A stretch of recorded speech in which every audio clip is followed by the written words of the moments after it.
the mega hit High School Musical losing steam? This one is so true. Oh, damn it. Sort of.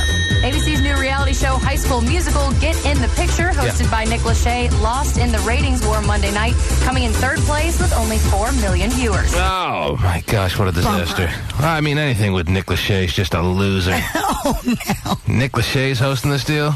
Believe so, yeah. I think his brother Drew just got casted in a Broadway show. It's like there's going to be a run on these Broadway shows with these late 20, 30-something actors because they all see the success of A.C. Slater.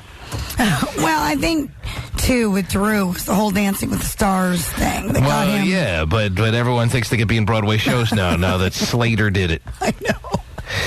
And Drew Lachey, maybe Nick Lachey's going to try out for a Broadway show. I could be the Phantom. There's going to be a whole run on this. I'm telling you. Not. I'm telling you. Drew Lachey is in the new version on Broadway of Mamma Mia. He's in the new cast. Was it Mamma Mia that he's in? I think it's Mamma Mia. I thought I heard that, too. Yeah. Yep. And trust me, he wouldn't even thought about doing it if they all didn't see the success of Slater. Yeah, well. What's his real name again? Mario Lopez? Yeah, Mario Lopez. Yeah. Mm-hmm. I know him as Slater. Yes, you do. He is doing well all of a sudden. No one will cast Screech. It's a shame. Well, it's because... He was the star of that show in my mind. Right. It's the only reason I watched. Well, he was the star of Celebrity Fit Club. Yeah, he was... 2 times. Yeah, I know. All right. Yeah, he was. He offered to fight that Harvey guy or whatever his name is on the show. And that would have been brilliant. Oh, yeah. Who would have gotten his ass kicked? Screech. Dustin Diamond? Screech, Do you yeah. know Dustin Diamond's a black belt? Do you know the guy he was threatening to fight? I don't know who you're talking about. Oh. Okay, wait till you see this guy. Yeah. He said something Harvey. What Harvey? I think is his name Harvey? He's the black guy, right? Yeah. The sergeant, Yeah. the drill sergeant guy. It's one of the greatest arguments of all time on reality TV. You should How do YouTube you it. know that Screech would have lost? Well- Wait till you see this guy. Third-degree Taekwondo Okay. black belt. Wait till you Well, see I this think guy. this guy, too, has some pretty good... He is a martial arts yeah, expert. martial he arts. Wait till you see the fury in this guy's face when Screech's starting to kick his ass. Dustin Diamond is in real life not nearly as dumb as his character would have suggested. Correct. On the show. No, he's just dumb, but he's not as big a wuss. Why would he have challenged this guy if he thought he could get his ass kicked Well, like that? he just kind of said it. I don't think he really meant it. He's like, well, I'll challenge you right now. I'm a taekwondo. You're so tough. Or so he just said it, and I don't think he really meant it. Right. This guy came unglued. Really? Yes. And it was for reals? Oh, yeah. It wasn't some stage little deal? Didn't look staged to me. Oh, no.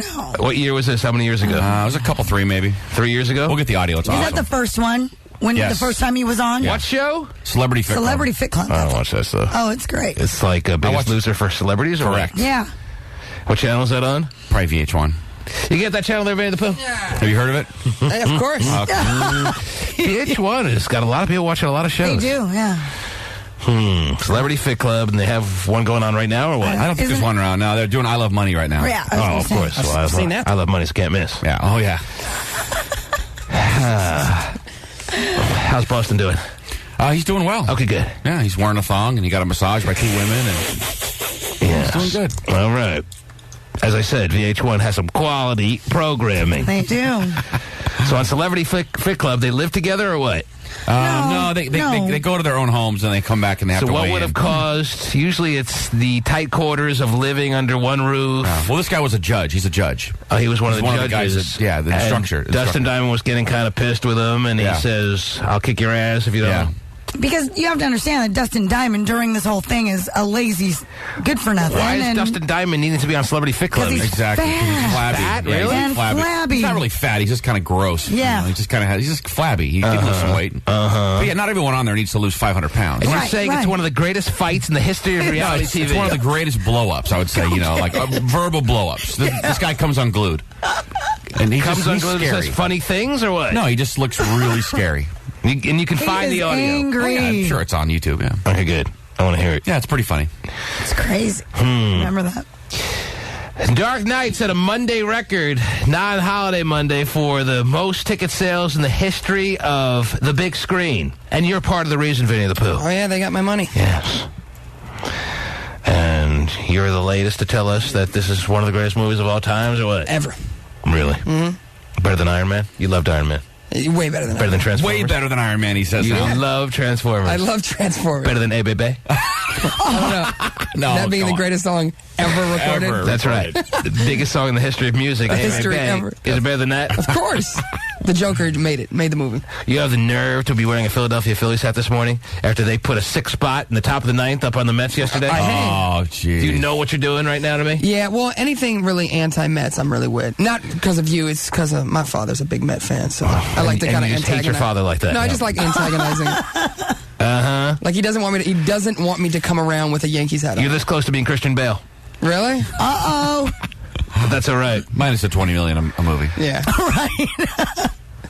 Philadelphia Phillies hat on the day of the Phillies and the Mets are playing a big series right now. Oh, wow. Both tied for first place, or at least they were yesterday. The Mets are in cruise control pretty much all through the game yesterday, up 5-3, top of the 9th. The Phillies put up or 5-2, top of the 9th. And the Phillies put up a 6th spot on the Mets, top of the 9th. Wow. And you wear a Phillies hat this morning? Your team Are you shouldn't. nuts? Your team shouldn't let us do. You know. I don't know what my team is anymore. Okay. I'm caught between worlds. But anyway. Oh, No, I'm definitely still a big Mets fan. And I'm not happy about what I read happened on the Shea Stadium field. We're right before it's about to be torn down and the wrecking ball going right through it. I know. Last concert this past weekend. Last concert, Billy Joel had a concert. Yep. Was he the last guy? With special guest, Paul McCartney.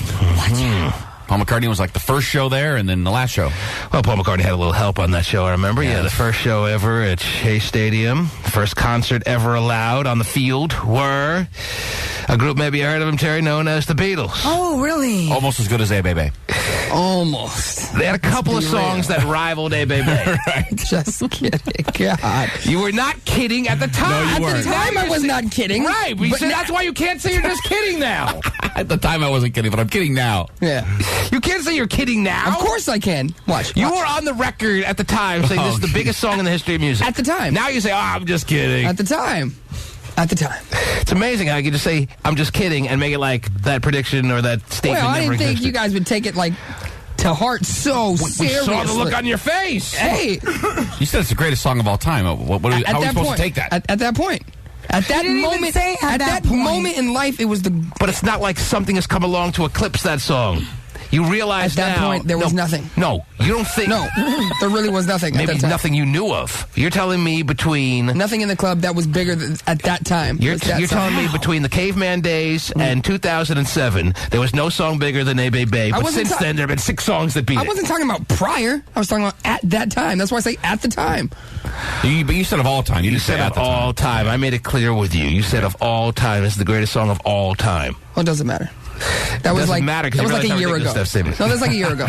So you were like unseasoned as far as your statements and unprofessional as far as throwing out lines like that? Is that what you're saying? Unseasoned, yes. Unprofessional. No. Now you would use much more discretion when making a statement like that? Is that what you're saying? You're much more of a cagey veteran in the radio industry now? I've definitely learned since my all-time comment, and Well, you don't know enough not to wear a Phillies hat in the studio. Sorry. But anyway. You still bring back yellow mustard from time to time. For Oh, real? what a wet behind the ears move that was. Oh, my God. I've definitely learned since Scarred that. me for life. Definitely. Brings me a roast beef sandwich, Terry, and brings me yellow mustard. I know. Yellow and- French is crap. And you Oh, guys look God. at him like, What and a he's like, rookie. he's like, Holy what? There's a crap. difference between mustards, and you guys were like, What man eats yellow, I know. non-spicy? First off, what? I don't I get was, it. my I was like God. 20. Easy on Mind your you guys. easy on your palate mustard. Who eats that lame crap? You guys Yellow just mustard. were just in Shivers. shock. You'll always be known as the guy who brought us yellow mustard. Really? The packet, nonetheless. You may become the biggest person in the entertainment industry. To us, you'll always be the guy who brought us yellow mustard. Can't wait for you guys to tell that story on VH1. Remember, we in the demanded day. he leave immediately and come back and Yes. bring us some spicy brown. And then he couldn't get it. No, He was you like, what? literally Couldn't made figure me it out. drive Yeah. Yes. another 15 minutes to get you You got off easy. All right? That's all I can say. mustard with seeds in them. Are you serious? You got off easy. With seeds in them? Mustard with seeds in them. I don't know if it needed to have seeds. It just needed not to be yellow, and it needed to be spicy and not First in a off, all packet mustard and is not- yellow. it needed to be spicy and brown. No, all mustard is my not God. yellow. Rookie mistake. Still not getting it. This was like paint. It was like paint by numbers mustard. know. Bright I yellow, know. that yellow French's crap. It was that You guys glowy, just kinda- bright yellow mustard. People put on pretzels at games. You guys just kind of Lord. stopped in your tracks and were like, what? How do you even dip a pretzel into that? People do, and it grosses me out. You piggy bastard. I swear to God, you guys. Man, I'm glad you've come a long way since then. He really has, yes. He's really grown into a nice, mature young man. Thank you guys. Who gets it? Back then, just didn't know his ass from his elbow, didn't get it, Terry. Bringing us yellow mustard. I know. Now at least he's starting to get it. Yeah. Even taunting me with Phillies hats. You like that? That's all right. I can handle that. You sure? It's a lot better than bringing yellow mustard into the studio, I'll tell you that right now. I'd rather you taunt me with a Phillies hat than bring me yellow mustard. Fair enough. Yellow mustard. Oh, I just couldn't really see It's all right. the problem. Yeah. that's the point. It's mustard. Oh my God! And You you're- guys are gonna die if you don't bring mustard. And your yellow mustard predictions of A Bay Bay being the greatest song of all time were statements. Same kind of concept, Terry. What a yellow mustard prediction or statement that was. I know. The fact that he thinks wrestling's real, also a yellow Oh, mustard yeah, statement. that's right. I did. Just a few months ago, You too. said the Big Show thing was real. You indicated that His you thought, nose got broken. How did that happen? Did he go into the ring with his I nose don't think broken? his nose got broken. Well, his nose might have got it broken. Well, something might have happened. What happened? Part of the deal when they sign up to be professional wrestlers is they know they got to take real punishment to sell What was the word you scene. used? What was the word you just used? Real punishment. They have to take real punishment. Doesn't mean the outcomes are real. Doesn't mean Well, the fact that my man's nose was broken was real Lord. is what I was talking about. No, that was not what you were talking about. Do we need to Don't run back the tape? try to change history, okay? Backpedal more than an NFL corner. You are a rewriter of history. Hey, whatever. I remember exactly the conversation we had after WrestleMania. I said to you, do you want to be reminded of what happened? All the Or should yellow I mustard spare comments. you the embarrassment? Yellow mustard. Yep. The birth of a new term. You know what? I'll spare you the embarrassment. Hey, well, Terry, thanks. what else is going on this morning?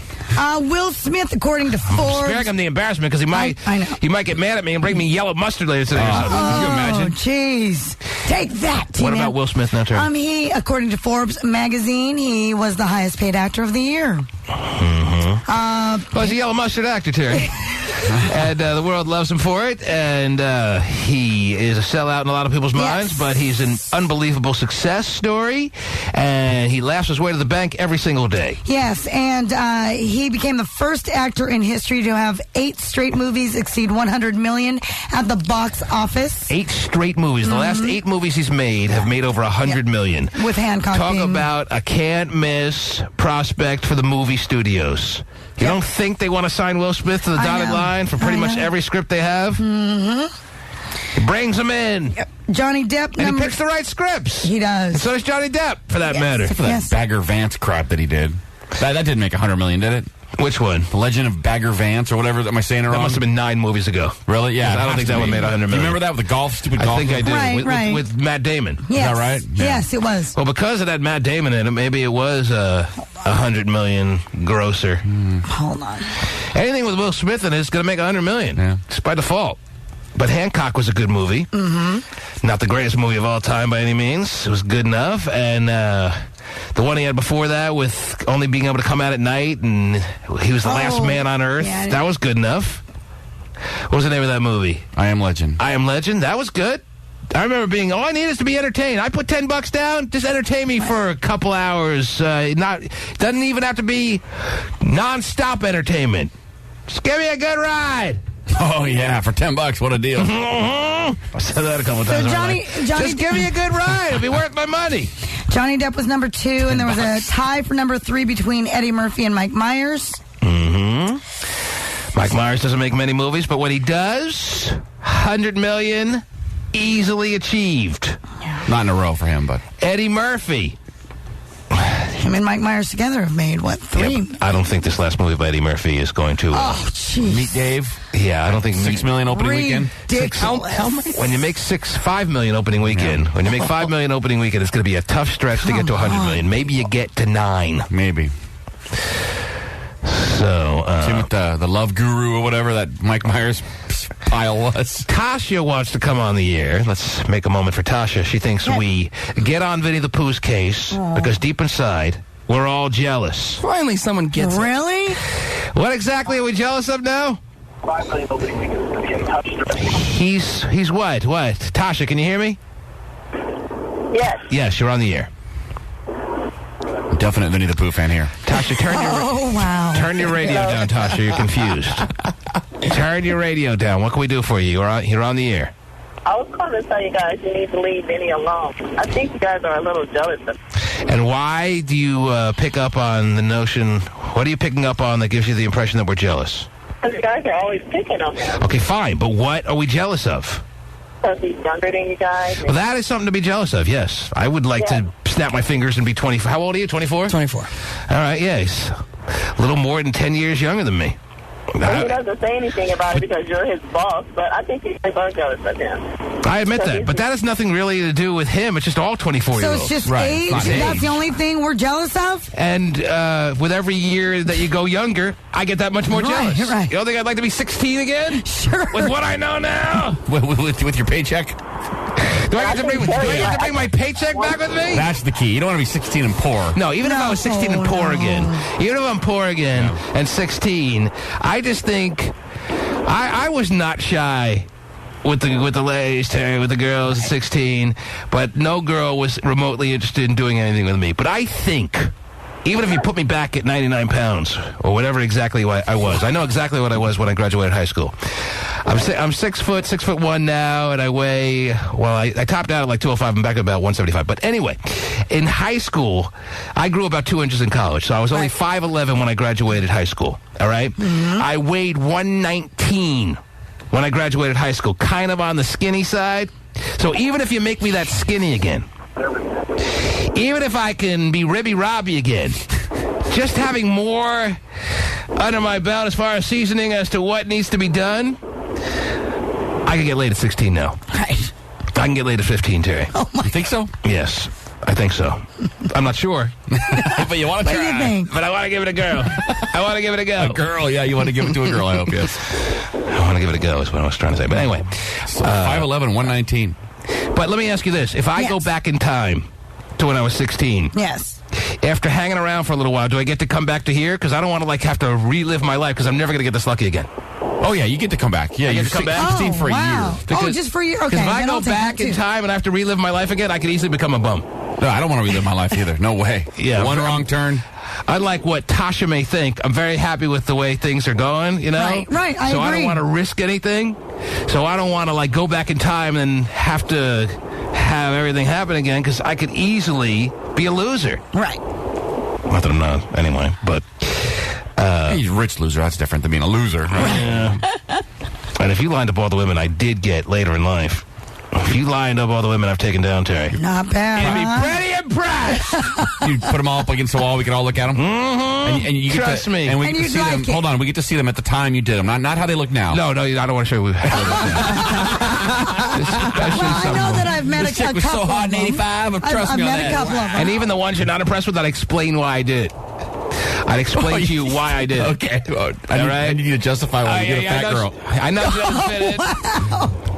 But it was late. You sure? Anyway, Tasha, you couldn't be further off. But thank you for the call. All right? Okay. Okay, take care, baby. There you go. I like the fact that she's defending Vinnie the Pooh. That was nice, thank you. Yes. It was a weak defense. All right. But a defense nonetheless. He's not used to that. Are you? Absolutely not. Defenseless to bring us yellow mustard. Oh, we got to remember. No, you guys deserve yellow mustard. It all mustard. comes from a place of jealousy. Oh, that's Right. Yeah, right. because we want to be his. You guys wish you I'm could like normal mustard. I'm like me. very sensitive to every day that passes by and food for worms aspect. Right. And now that, cruising through mid-30s, Terry, this is scary.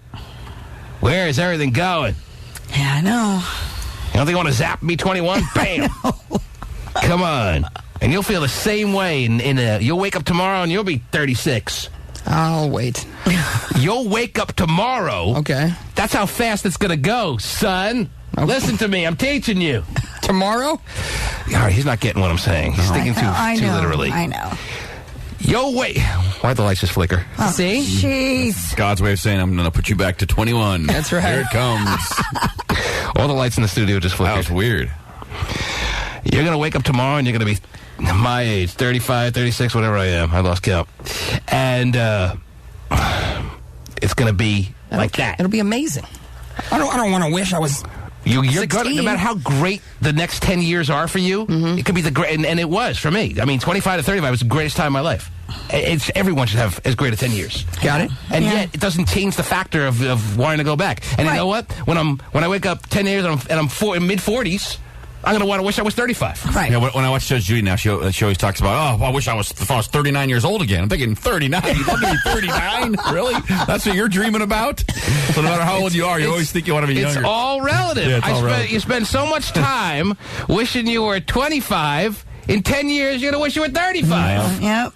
She says, I'll tell you, I was 5'9" and 39 years old. 39, that's your dream these days? Wow. So it is all relative.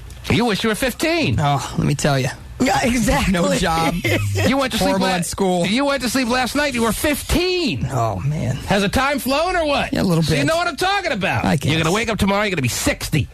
Wow. You're going to wish you were 25. Tomorrow? No, not really, hours? but... Big Show could have killed Floyd Mayweather if he wanted to. And why didn't he? Oh, Why didn't he then? Yeah, why didn't he? Because it was an arrangement. Winnie the Pooh. Oh, okay. Is that how it? Yes. Is that how it works? They get paychecks to like do this stuff for a living? Real. Oh man. So caught in the middle. You're like the special needs adults I used to volunteer with. They all think it's real, and you're one of them. Yeah, let me tell you. But wow. you're our friend, and we love you like a brother. All right? With yellow mustard? If you keep bringing this yellow mustard, you're going to be the brother we never talked to. Right. Yeah. So I'm glad you learned quick. All right? Fair enough. Okay. And that's where we'll end this. So when I go back to being 16, I can do teenagers again? That's cool? It's all legal? It's all good? Oh, wow. I'm just checking.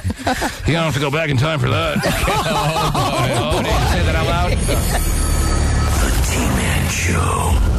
It's a snapshot you have to see to believe. A bikini-clad Brittany puffing away as her 2.5-year-old son, Sean Preston, reaches for her Marlboros. Oh. The stunning image made front-page news on today's New York Post. I think a lot of the experts are saying, you know what, you're raising smokers. Correct. And not only are you raising smokers, but these are not playthings. Britt was later photographed snatching the cigs back from the little guy. This smoking encounter occurred this past weekend, right after the pop star was granted increased visitation with her son. See, they're making this another huge deal as far as Britney Spears' life is concerned, what a terrible person and mom she is, when really all the story conveys to me is that she was smoking around her kids. All right, not the greatest thing in the world to be doing around your kids, but how many parents have smoked around their kids? Yeah, tons. Pretty much every parent that smokes has smoked around their kids. Right. So basically, what the story is that Britney's a smoker. Yes. And we knew that. Yes. So why are they making like this is the biggest offense in the world? All right, so the kid grabbed at the pack of Marlboros.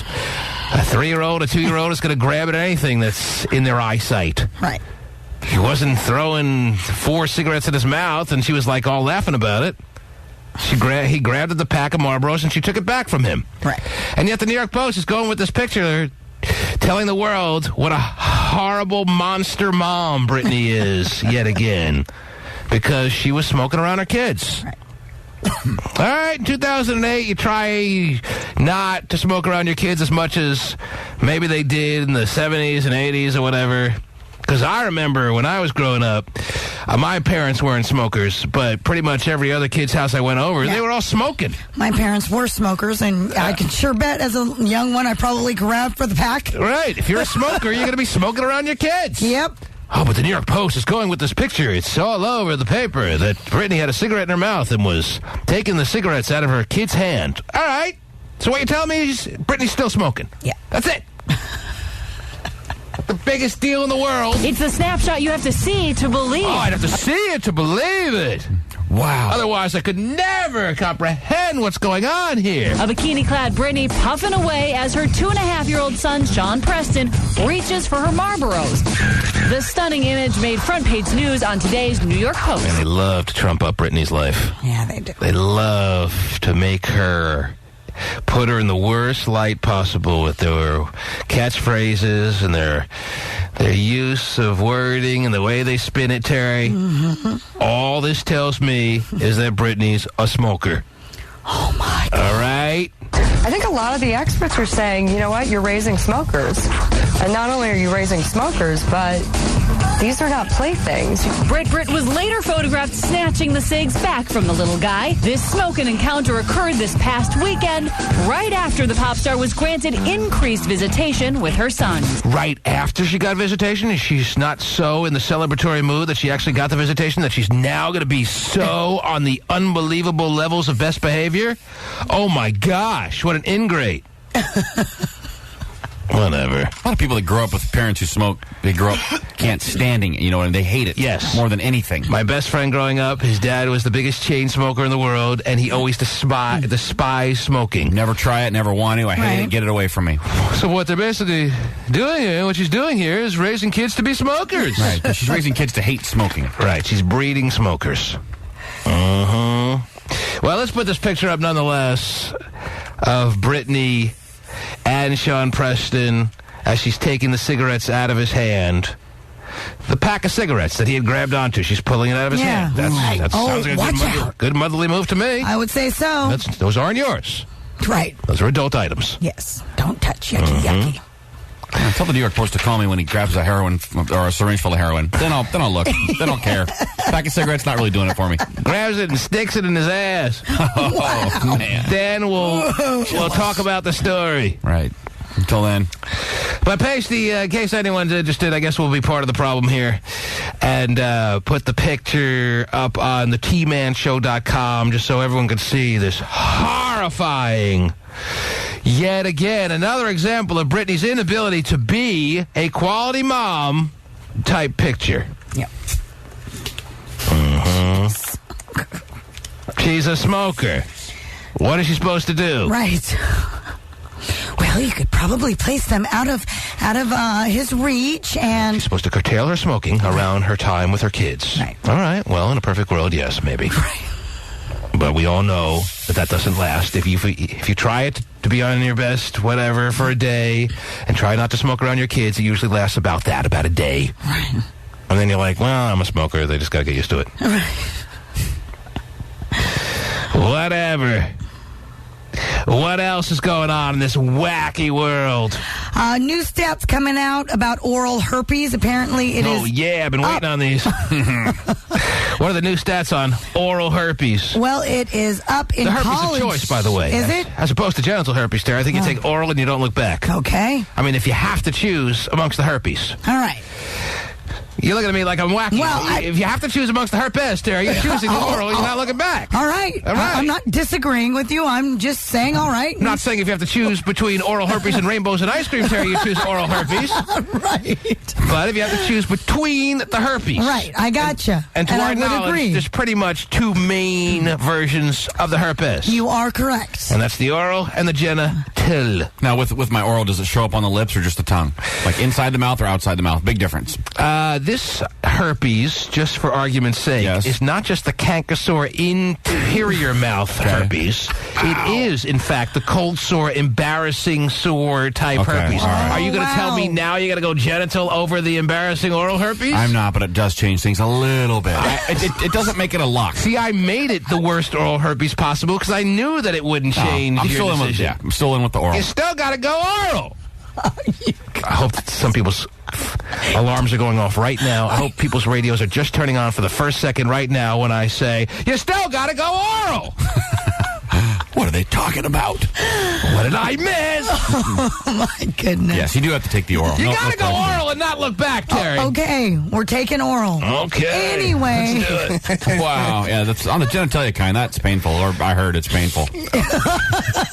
Yeah. You want to go oral. The Center for Disease This is the latest Control. stats on oral herpes. From the CDC. From the CDC, whatever that is, it sounds pretty professional. Centers for Disease Control and Prevention. I probably should have known that. Okay. Yeah. For the Center of Disease Control, so the CDCP.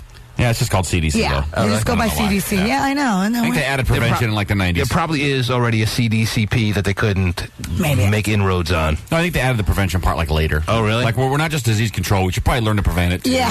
might You don't be a want to good just control the idea. disease. Well, then why couldn't they change? They were already established as the CDC. Maybe so, yeah, because every report, everybody knows if it's coming from the Centers for Disease Control and Prevention, that they just go CDC. Anyway. I understand. Anyway, they're blaming the CDC this has come rise. out. The CDC has come out with the most recent stats on oral herpes, and they are up 230%. Up 230%? Yes. Wow. Across all categories? Or in just one specific demographic? Or I said oral herpes is up in college students. Oh, in college students. Yes. Oh, it's always going to be up in college students. Always. 230% from just last year? From just last year? Yes.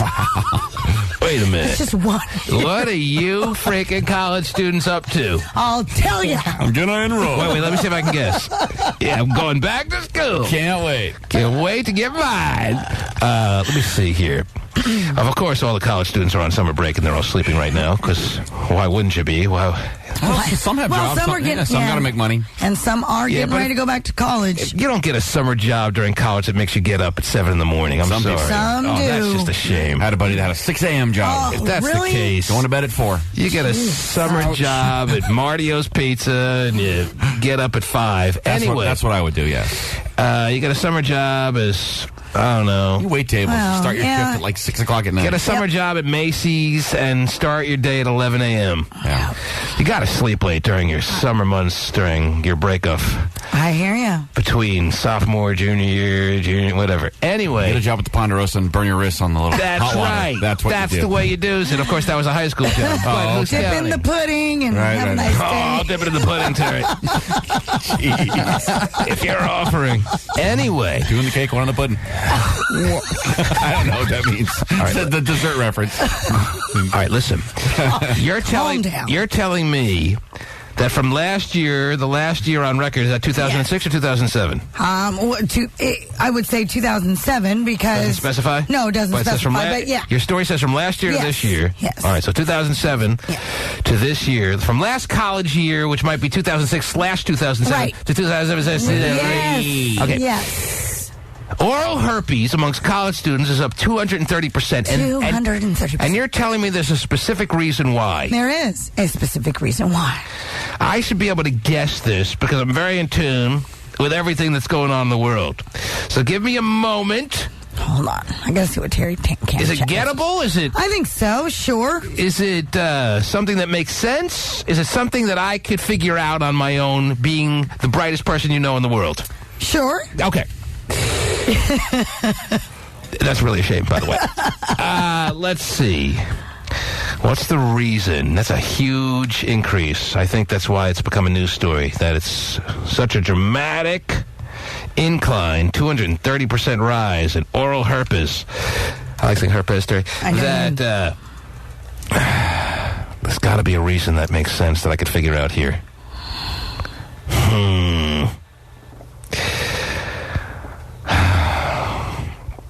Give me a second. I'm working on it. I got nothing. Okay.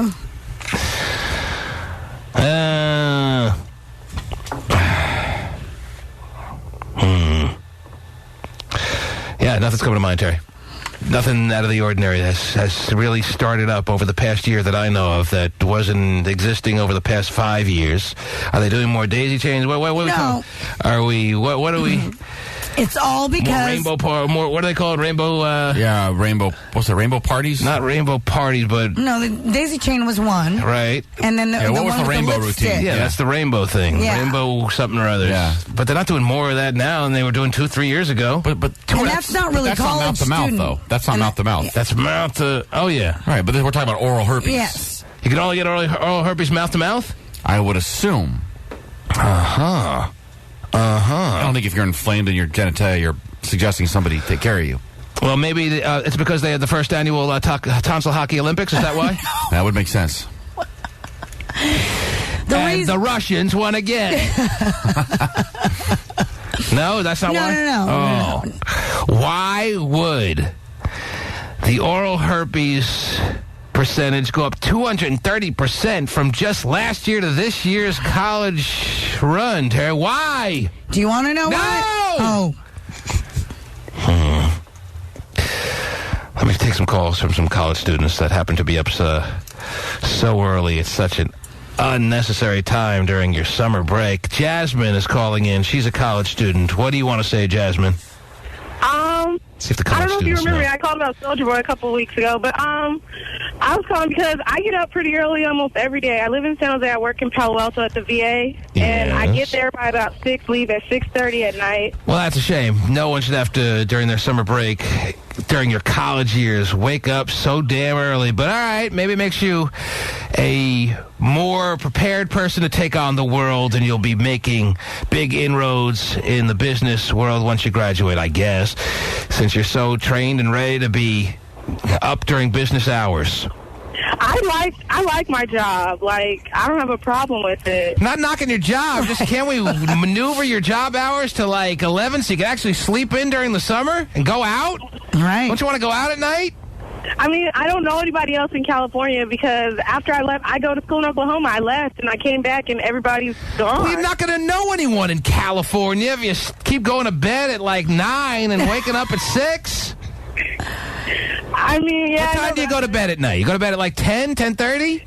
No, I go to bed like 8:30 and 9 o'clock. Oh, my gosh. It's earlier than I go to bed. Whoa. Even I stay up till 10 and wake up at 5 a.m. And I've been waking up at 5 a.m. for so many years, and I've never been a morning person.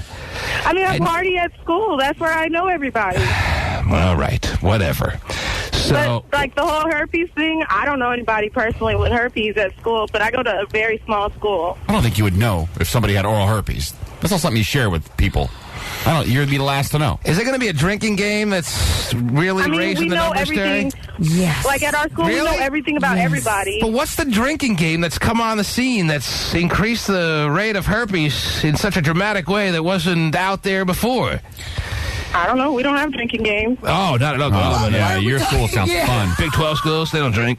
I don't think she goes to U of A or if they're going to go drink, they're going to take shots or they're going to drink straight out the bottle. She doesn't go to school. But everybody does drinking games regardless in college. I mean, yeah. Quarters, beer pong, what are we talking about? Beer pong. Beer pong? Yes. That's nothing new. Well, I'm just telling you. Why would beer pong all of a sudden raise the herpes? All right, you know what? I'm up against a hard break here. Geez. Jasmine, I'm glad you're out there. I hope you have a great day at the VA hospital. And we hope to hear from you real soon. All right, baby? Now, what school do you go to? You don't go to Oklahoma? University of Oklahoma? I go to Langston. It's super tiny. Like, nobody knows about it. You're not even a Sooner? No. No, I'm not. They have drinking games at the University of Oklahoma. All right. If you're living in Norman, you got nothing else to do. Beer pong has, in just the past year, taken the herpes oral rate amongst college students and increased it by 230%. Yes. All right. I'm glad college students are keeping that game alive. Mm-hmm. It's been around for a long time. But their mouths dying by the second. Yeah. But the game's alive. All right. It is. Strong. We'll come back. We'll discuss this in more depth. 1-866-663 T-Man. Back after these words. The T-Man Show. I challenge you to physical combat yesterday. I beat some ass. What? I challenge you. I remember that, I don't know how we got on the subject, but... We're talking about Screech. Yeah, we're talking about Screech. I'm trying to figure out how we got on the subject of Screech. Well, because what's-his-name's going to be on the Broadway show. You said they're going to go after all the Mario Lopez types. Screech can't buy a gig. True. Because Mario Lopez has found his way on Broadway and is a mediocre-sized success and is getting a steady paycheck after everyone had counted his ass pretty much out of the money-earning world. Now you're going to get all these, like, B kind of, at the end of their road kind of star looking to get Broadway shows like Nick Lachey, and his brother Drew now has been cast over the past month in what show was it? Mamma Mia. Mamma Mia. Yeah. In the new cast of Mamma Mia, Drew Lachey is going to be one of the stars. And I told you, don't be surprised to see a whole bunch more of that genre of male star trying to make a living on Broadway in a desperate attempt to hold on to something. Drew Lachey. Oh, get my tickets now! Mamma Mia! Yeah, if it wasn't gay enough. Here you go, guys. Extra gay for you. So somehow we then got on the conversation of Dustin Diamond's Screech, who I thought was the only reason to watch Saved by the Bell, really, when I first started. And then You know, I don't know. Celebrity Fit Club came up and all that stuff. Right? Then I watched Showgirls and got an extra appreciation for What's-Her-Face, but that was long after I was done watching Saved by the Bell. Hurley? Yeah, Elizabeth Hurley. Yeah, she's acting again. I just saw her in something. She's doing some... Oh, Berkeley. Yeah, it's Berkeley. Not Hurley. Yeah, Berkeley. Elizabeth Berkeley. I just saw her again in something. But anyway... She's the host of a dance show.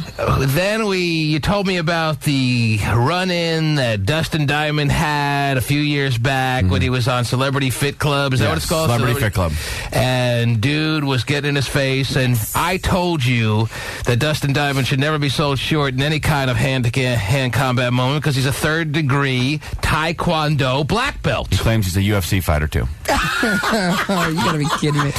He says he's had fights in the UFC. So we looked for the footage. Oh, my gosh. I never saw this when it happened, but Hotshot said it was one of the greatest person-to-person confrontations ever in the history of reality TV. Now, that's a big statement. There's been lots. It's a classic blow-up. There's been a lot of good confrontations from the beginnings of Survivor first season with Gay Rich and who knows who else, to many years that have come since then. There are all kinds of good confrontations in the history of reality TV, even though the history, when you think about a 10-year history, it's not that long when you think of the life of television overall. But they made up for lost time. It's long enough for them to have, come up with some good ones. Pumpkin spitting on New York, the all-time best. I was just thinking of that. But Hot Fudge Scott says this is one of the best ones. So here now. Well, you're telling me Dustin Diamond's like a little bit tougher than people think, But the one guy that he picked on would probably be the wrong guy that would absolutely kick his ass. I agree with you. Dustin Diamond could probably beat up more people than you would think. They never went at it. And I'm not saying I would put any money on Dustin Diamond, considering I watched the clip with you during the break. The size of this guy is something that you have to take into account. Yeah, he's not huge. He's just as muscular and scary. But someone who's a third-degree black belt never worries about a man's size. Right. Because you chop out his knee, and you're not worried about his size anymore, are you? Didn't you learn that from Roadhouse? Show him the biggest guy in the world. Take out his knee, he'll drop like a stone. Like a stone, and then I will pole vault up on stage with a pool cue. Greatest moment in movie history. Oh, yeah. Oh, my God. All right. Damn it. Here now, the confrontation between Dustin Diamond, who apparently needed to, lose weight on Celebrity Fit Club? Yeah, but not a ton. He's, he's just flabby out of shape. He'll just take any offering that comes his way as well, because he's not getting many out there in the movie, TV, or Broadway world. Hey, looks down. Oh, bad enough. Physical combat yesterday, right? Beat some ass. What? I think I bleeped out all the curse words, Terry, but if one slips through the cracks, don't be surprised if you hear me have to dump something. Okay. All right? Because we found this during the break and we laid it down real quick. I challenge him to physical combat. That's Dustin Diamond right there saying I challenge him to physical combat. He was challenging the big dude that he gets in the confrontation with? No. He was challenging the host of the show, Ant. All right. Ant's a comedian guy, out, homosexual. So very fragile. So then this guy, what's this dude's name? This guy Harvey. Sergeant Harvey. Defends Ant. Yeah, big time. Yeah, because Ant's kind of a little helpless guy. He's just a little dude. All right, we're going to get back to your herpes statistic, Terry. Don't worry. But I have this audio footage, so let's just play it real quick right now. I challenge him. I love a good altercation, you know that. Oh, I know. Okay. I challenge him to physical combat. Ant yesterday. Oh, no. For his bullshit call. No, Ant did not make a bad call. That was a bad call. Let's not get on that. I would bet my soul. What was the call? Do you remember the call? I don't remember the call. It's some competition where Ant made a decision on something or something. Pissed off Dustin Diamond. Because Dustin actually participated? Right. That was a bad call. Let's not get on. Did you watch this season of Celebrity Fit Club with Dustin Diamond on it, Terry? Yes. I did. See, I didn't. And his second I've watched them all. His second time around, too. You've watched all 3 seasons? How many seasons have there been? About 4 or 5? 3? What? I think about 3. 3. Yeah. And you've watched them all? I watched pretty much everything on VH1. Man. VH1 has you got a lot of time. Well, we have the same amount of time. We have the same amount of time, but I use my time differently, I guess. Yeah. But when you DVR it, it's, you slam through it. 15 minutes. I know. I have so many things on my DVR right now that I can't even think about putting stuff that like this that could be watched. I could watch this stuff. My wife and I love trash I'm not TV. saying this is unwatchable. I'm saying this is very watchable, but I just don't know when. I spend so much time on the internet just doing, hours go by. Really? And my wife's complaining. Really? Yeah, I'm on the computer too much. Sites that you go to? You think? But I mean... Not a gamer. Okay, well... Not on the computer. I'll play Xbox, but I'm not a gamer on the computer. That's a real gamer. What sites are you going to where you spend so much time besides porn? That's pretty much it. Okay. Well, with my porn, it's like 10 minutes and out. I'm doing a lot of stock stuff and stuff like that, too. But there's just so many sites out there. There's so many that could just take you from hour to hour before you know it, the whole day's gone. What? And did not make a bad call. That was a bad call. Let's not get on that. I would bet my soul on it. No. Okay, let's go back. We asked. That's pretty serious. He's such a dork. They're wagering souls on reality TV now? He's such a dramatic actor, you know. Turns out you were wrong. You're going to have to hand over your soul. Oh, dang it. That'd be a great reality TV moment, wouldn't it? At least I lost 20 pounds. That's what a soul weighs. On the next Celebrity Fit Club, Dustin Diamond hands in his soul. On that. Let's I not would get on bet my soul on it. No. Let's go back. We asked in yo. Call, and didn't make that call. Where your soul is going, I don't want to take Inyo made that call, and I was standing right there when we asked Inyo. So don't go to just because you want to beat up on Ant. I'm not going to. So far, all the bleeps and where they need to be, right? Far. You ever heard any curse words slip through? No, but I did hear Ant say, where your soul's going, I don't want to take that bet. It's kind of a funny line. I'll take that. Not bad from Ant. Where your soul's going, I want to take that. Yeah, you can hear it. I didn't even hear it. All right, let me roll back and see if I can. I don't want to take that bet. Ant yesterday. Oh, no. For his bullshit call. No, Ant did not make a bad call. That was a bad call. Let's not get on that. Let's I not would get on bet my soul on it. No. Okay, let's go back. We asked Inyo. Call, Ant didn't make that call. Where your soul is going, I don't want to take Inyo made that call. I was standing right there when we asked Inyo. So don't go to just because you want to beat up on Ant. I'm not going to let you touch Ant. I'm not going to walk down on this one. I'll say you're not going to freaking touch him. I guarantee you that. You're not going to touch Ant. All right? You're good if he man, agrees Ross. to combat, if you agree to combat, I'd fight you. And I'll wear your ass out. Oh, boy. That is. Now, is this staged and all contrived and set up or what? I don't know. I don't think it has to. I don't know. Dustin Diamond, he's pretty unlikable, so I don't think he has to be staged pretty mouthy. for him to be unlikable. Very mouthy. I mean, he gets into it with everybody on the show, so I don't know. It could be, but I don't think it is. You're good If he man, agrees Ross. to combat, if you agree to combat, I'd fight you. And I'll wear your ass out. You want to go toe-to-toe? Come on. How you going to go from to me? You want to go toe-to-toe with me? I wouldn't. If you listen closely, he does say, I would, what is it, I'd take you on, or I would... Yeah, he does say that. Yeah, I heard that. Well, because he backpedals later on, so listen to it clearly now, what he says. Because he tries to backpedal. And dude jumps right on it. Harvey says, I'll wear your ass out, which is kind of... Is he military? He is a sergeant, yes. That's military all the way. This guy sounds like military to me. He retired from the military. The way. Went to boot camp at 17 and retired from the military in 2007. Yeah. He's been there for a couple minutes. Walk down on this one. I'll say You're not going to freaking touch him. I guarantee you that. You're not going to touch him. All right? You're good If he man, agrees Ross. to combat, if you agree to combat, I'd fight you. And I'll wear your ass out. You want to go toe-to-toe? Come on. How you going to go from Ant to me? Did they say if you agreed to combat, I would fight you? Yeah, combat. He's like, because he threatened to fight Ant. Uh-huh. And then he turns it on Harvey and says, if you agreed to combat, I'd fight you. I don't know why he's calling it combat, but he is. Combat. Hand-to-hand combat. He's using terminology that he feels Harvey can understand. I guess, yeah. All right? You're good If he man, agrees to Ross. combat, if you agree to combat, I'd fight you. And I'll wear your ass out. Combat. I agree to combat. Take your position. Mm-hmm. Combat. Your helmet up. You're good If he man, agrees Ross. to combat, if you agree to combat, I'd fight you. And I'll wear your ass out. You want to go toe-to-toe? Come on. How you going to go from Ant to me? You must got your fat ass part-time That's quite a hefty transition from Ant to him. Yes. Yeah, right. From Ant to Harvey is a big leap. There's a lot of people inside of that scale. From Ant to Harvey. There's a lot of people you skipped over from Ant to Harvey. Yep. How do you go from Ant to me? You're good If he man, agrees Ross. to combat, if you agree to combat, I'd fight you. And I'll wear your ass out. You want to go toe-to-toe? Come on. How you going to go from Ant to me? You must got your fat ass part-time cartoon mind. You're putting I'll yourself... wear your ass out. You must got your stupid ass mind. Okay. Come on. Your tell you what else was damn next weighing 3 pounds. Get your fat ass out of here. Wow, yeah, nice. They're on Celebrity Fit Club. These guys are there to help them, and then the reality comes out. Get your fat ass out of here. That's right. First chance you get, call him a fat ass. First sign of hostility, and he's calling him a fat ass. Right. I love it. True feelings come out. The truth comes out. Oh, my Get your gosh. fat ass out of here. That's great. Now you know how the instructors really think. Yep, that's true. Everywhere. Every gym, everywhere. Yep. I'll wear your ass out. You must got your stupid ass mind. Okay. Come on. Your tell you what else was damn next weighing 3 pounds. Get your fat ass out of here. I didn't You must even got your understand. mind. Go ahead, Dustin. You're 3 done. pounds. Get the out of here, man. Everyone else has been up. I don't have to go anywhere. Hey, get this. Somebody get his ass out of here. You are full of shit. Dustin. I'll play you a time. I will beat your. You must got your part-time cartoon mind. Not even full-time cartoon, too. No, part-time. Part-time cartoon mind.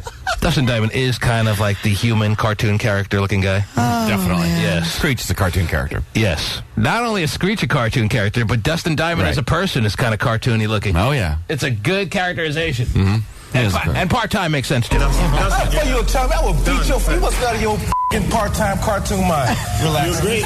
We can set up Don't you ever threaten me? Don't you ever threaten me? I did not threaten you. Sit down. You just damn stood there and say you challenge me. Oh, if you didn't think it was heated up already, it's starting to heat up even more. Oh, wear your ass out. Ow! Don't you ever threaten me? I'm here to help your fat ass. His voice is changing, Terry. If you listen closely, if you roll back, you can hear him say, well, we can set up a UFC fight. You can hear him say that, Dustin. He wants to set it up, like in a ring with him. It's not good enough. He's actually on one show now.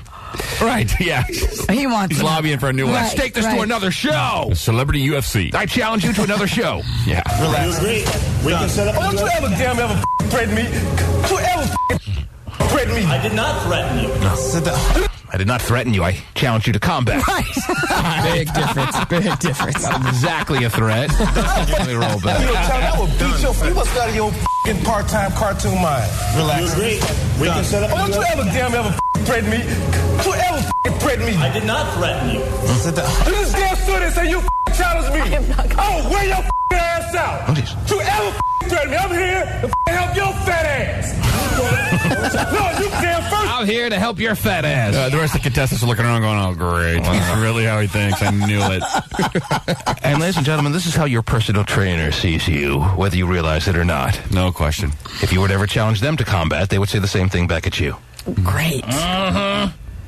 I'm here to help your fat ass. Nice, dude. No, you damn first after you said you kick his ass, you say you kick mine. What the don't you ever think? I didn't say I kick your ass. I just challenge you to combat. There is a difference. Don't get it twisted, please. Don't put words in my mouth. Don't you ever threaten me? I'm here to help your fat ass. You put yourself... No, you damn first after you said you kick his ass, you say you kick mine. What the don't you ever think? Did I say... Yes, you did. You did. You stood right there. Damn thing.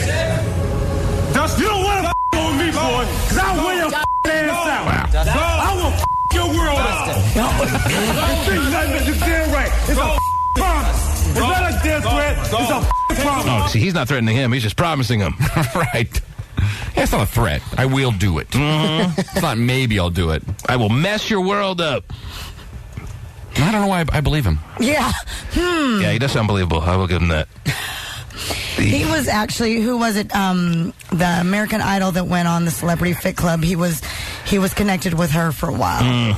Dustin Diamond? No, Harvey? the Harvey. Oh, yeah. And he's a married guy, and she's like... Yeah, if I'm Dustin Diamond, I don't care how many degrees I have in my belt. I may need a 4th degree before I take this guy on. He's pretty mad. He is very mad. People that are in the military for 30 years, they don't take lightly to saying kick their ass. You don't get away with that too often. No. Dustin, you don't want to on me, boy, because I'll wear your ass out. I will your world out. That's the threat. You're damn right. It's a Everyone's like, go, Dustin, go! The vein is about to burst out of his head! By the way, Sergeant Harvey E. Walden, the 4th, is a weapons expert and has black belts for various types of martial arts. Not just one. That's not good. Various. Not good for Dustin. You wouldn't even get a punch in. You might have want to stuck with threatening Ant over Harvey. Yeah. Yeah, you chose your opponent correctly the first time. He's a weapons expert and has multiple black belts in various martial arts. Yes. Oh. Yeah, that's some serious training time you put in there. Yeah. I would say yes. It's like, okay, I'm done with jiu-jitsu. Let's move on to kung fu. Yeah. Jiu-jitsu was easy. I've learned everything there is to learn about jiu-jitsu. It took me a month. Oh, my God. Yeah, he's definitely qualified. Kung fu, that's my favorite. And if all that fails, I'm a weapons expert. Right, if that all fails, if all my black belts fail, I can shoot you in the temple from 2 miles away with one hand, just 2 clicks. blindfolded. Just so you know. Talk about the perfect weapon. Even Jeff Speakman. Oh, God. You leave Harvey alone. That's right. Wow. Oh, my goodness. And he's got a temper. Yeah. On top of it all. And he's fit. He's like kind of muscular. He's not some, some old man looking guy. He's like 6'5" and... Yeah, I don't know if he's that huge. He's just really fit. You don't want to on me, boy, because I'll wear your ass out. I will your world out. That's the threat. You're damn right. Justin's like, that's a threat. Yeah, he's scared now, I think. You don't want to on me, boy, because I'll wear your ass out. I will your world out. That's the threat. You're damn right. It's a promise. It's not a death spread, it's a problem. Well, okay.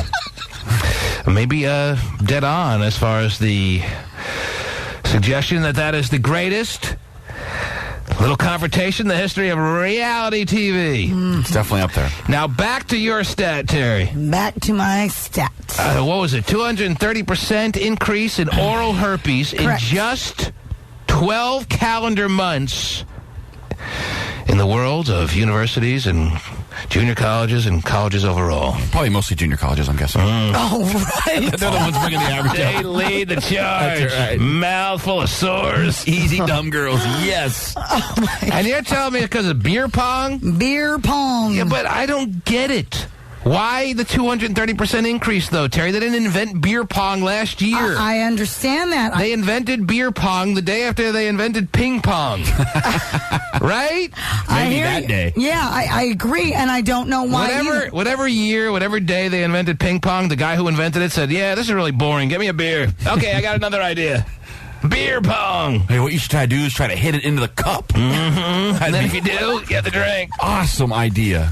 And then if I do, I have to drink. And then we all get sores, and we then have to not worry about touching each other and kissing each other for the rest of our lives because we'll have the same disease. Wow, we really thought that out. I think you said that before. There was once when I was in high school, Terry, there was once a rumor going around. Uh-oh. Actually, I was in college. But I was back for the summer, right. And there was this girl we knew from high school who the rumor was got AIDS. Oh, my gosh. So, let me think how the story goes now. One guy was like, she's so hot, though, that if I have sex with her and get AIDS, that she'll probably only be able to have sex with me for the rest of her life because we'll both have the same AIDS. Oh, making a lot of sense. Mm-hmm. It's worth it. He was actually thinking about it. Really? Yeah. Oh, my God. Turns out she didn't have AIDS. Oh, jeez. And But all the rumors were going around. T-Man, today's your lucky day because Here she is! I'll wear your ass out! So explain to me, are they playing more beer pong than ever, or what? Maybe it made a resurgence. Yeah, maybe you know? that's it. Kind of went away for a while. Yeah, beer pong. Because there's other replacement games. And all right, well, such, let's hear from some people out there. Let's find out if the college men and women are playing more beer pong over the past year than they have played, and maybe we'll hear from like a college senior. Or in between junior and senior year, right. or someone who just graduated. And let me know if you played more beer pong last year than you did in any year of your college life. Right. And maybe it did make a resurgence because I just remember doing a lot of quarters and stuff like that. Because, there's other games that you can play. Yeah, and they're just as likely to give you oral herpes for whatever reason as beer pong. Or drinking from a funnel. Drinking from some big... Yeah, a beer bong, right. Yeah, beer bong. Well, but at least with... Terry didn't play quarters. She played Buffalo Nickels. But at least with quarters, you had your own cup, and I think that's the thing. That's right. No, but I remember quarters, too. It's the same thing. Everybody drinks out of the same. Yeah, well, we didn't. We just had our own cup. Oh, you were so sanitary. Well, anyway, I don't know if that, 1-866-663-T-Man. Let me go to Alan. You're on the air, Alan. Hey, T-Man, how's it going? What's up, Alan? Okay, so I was just going to try to shed some light on the whole issue here. All right. So I go to a fraternity at Washington State. I'm between junior and senior year right now. Good year for you. Basically, what I see is that there's so many more freshmen from this year compared to last year.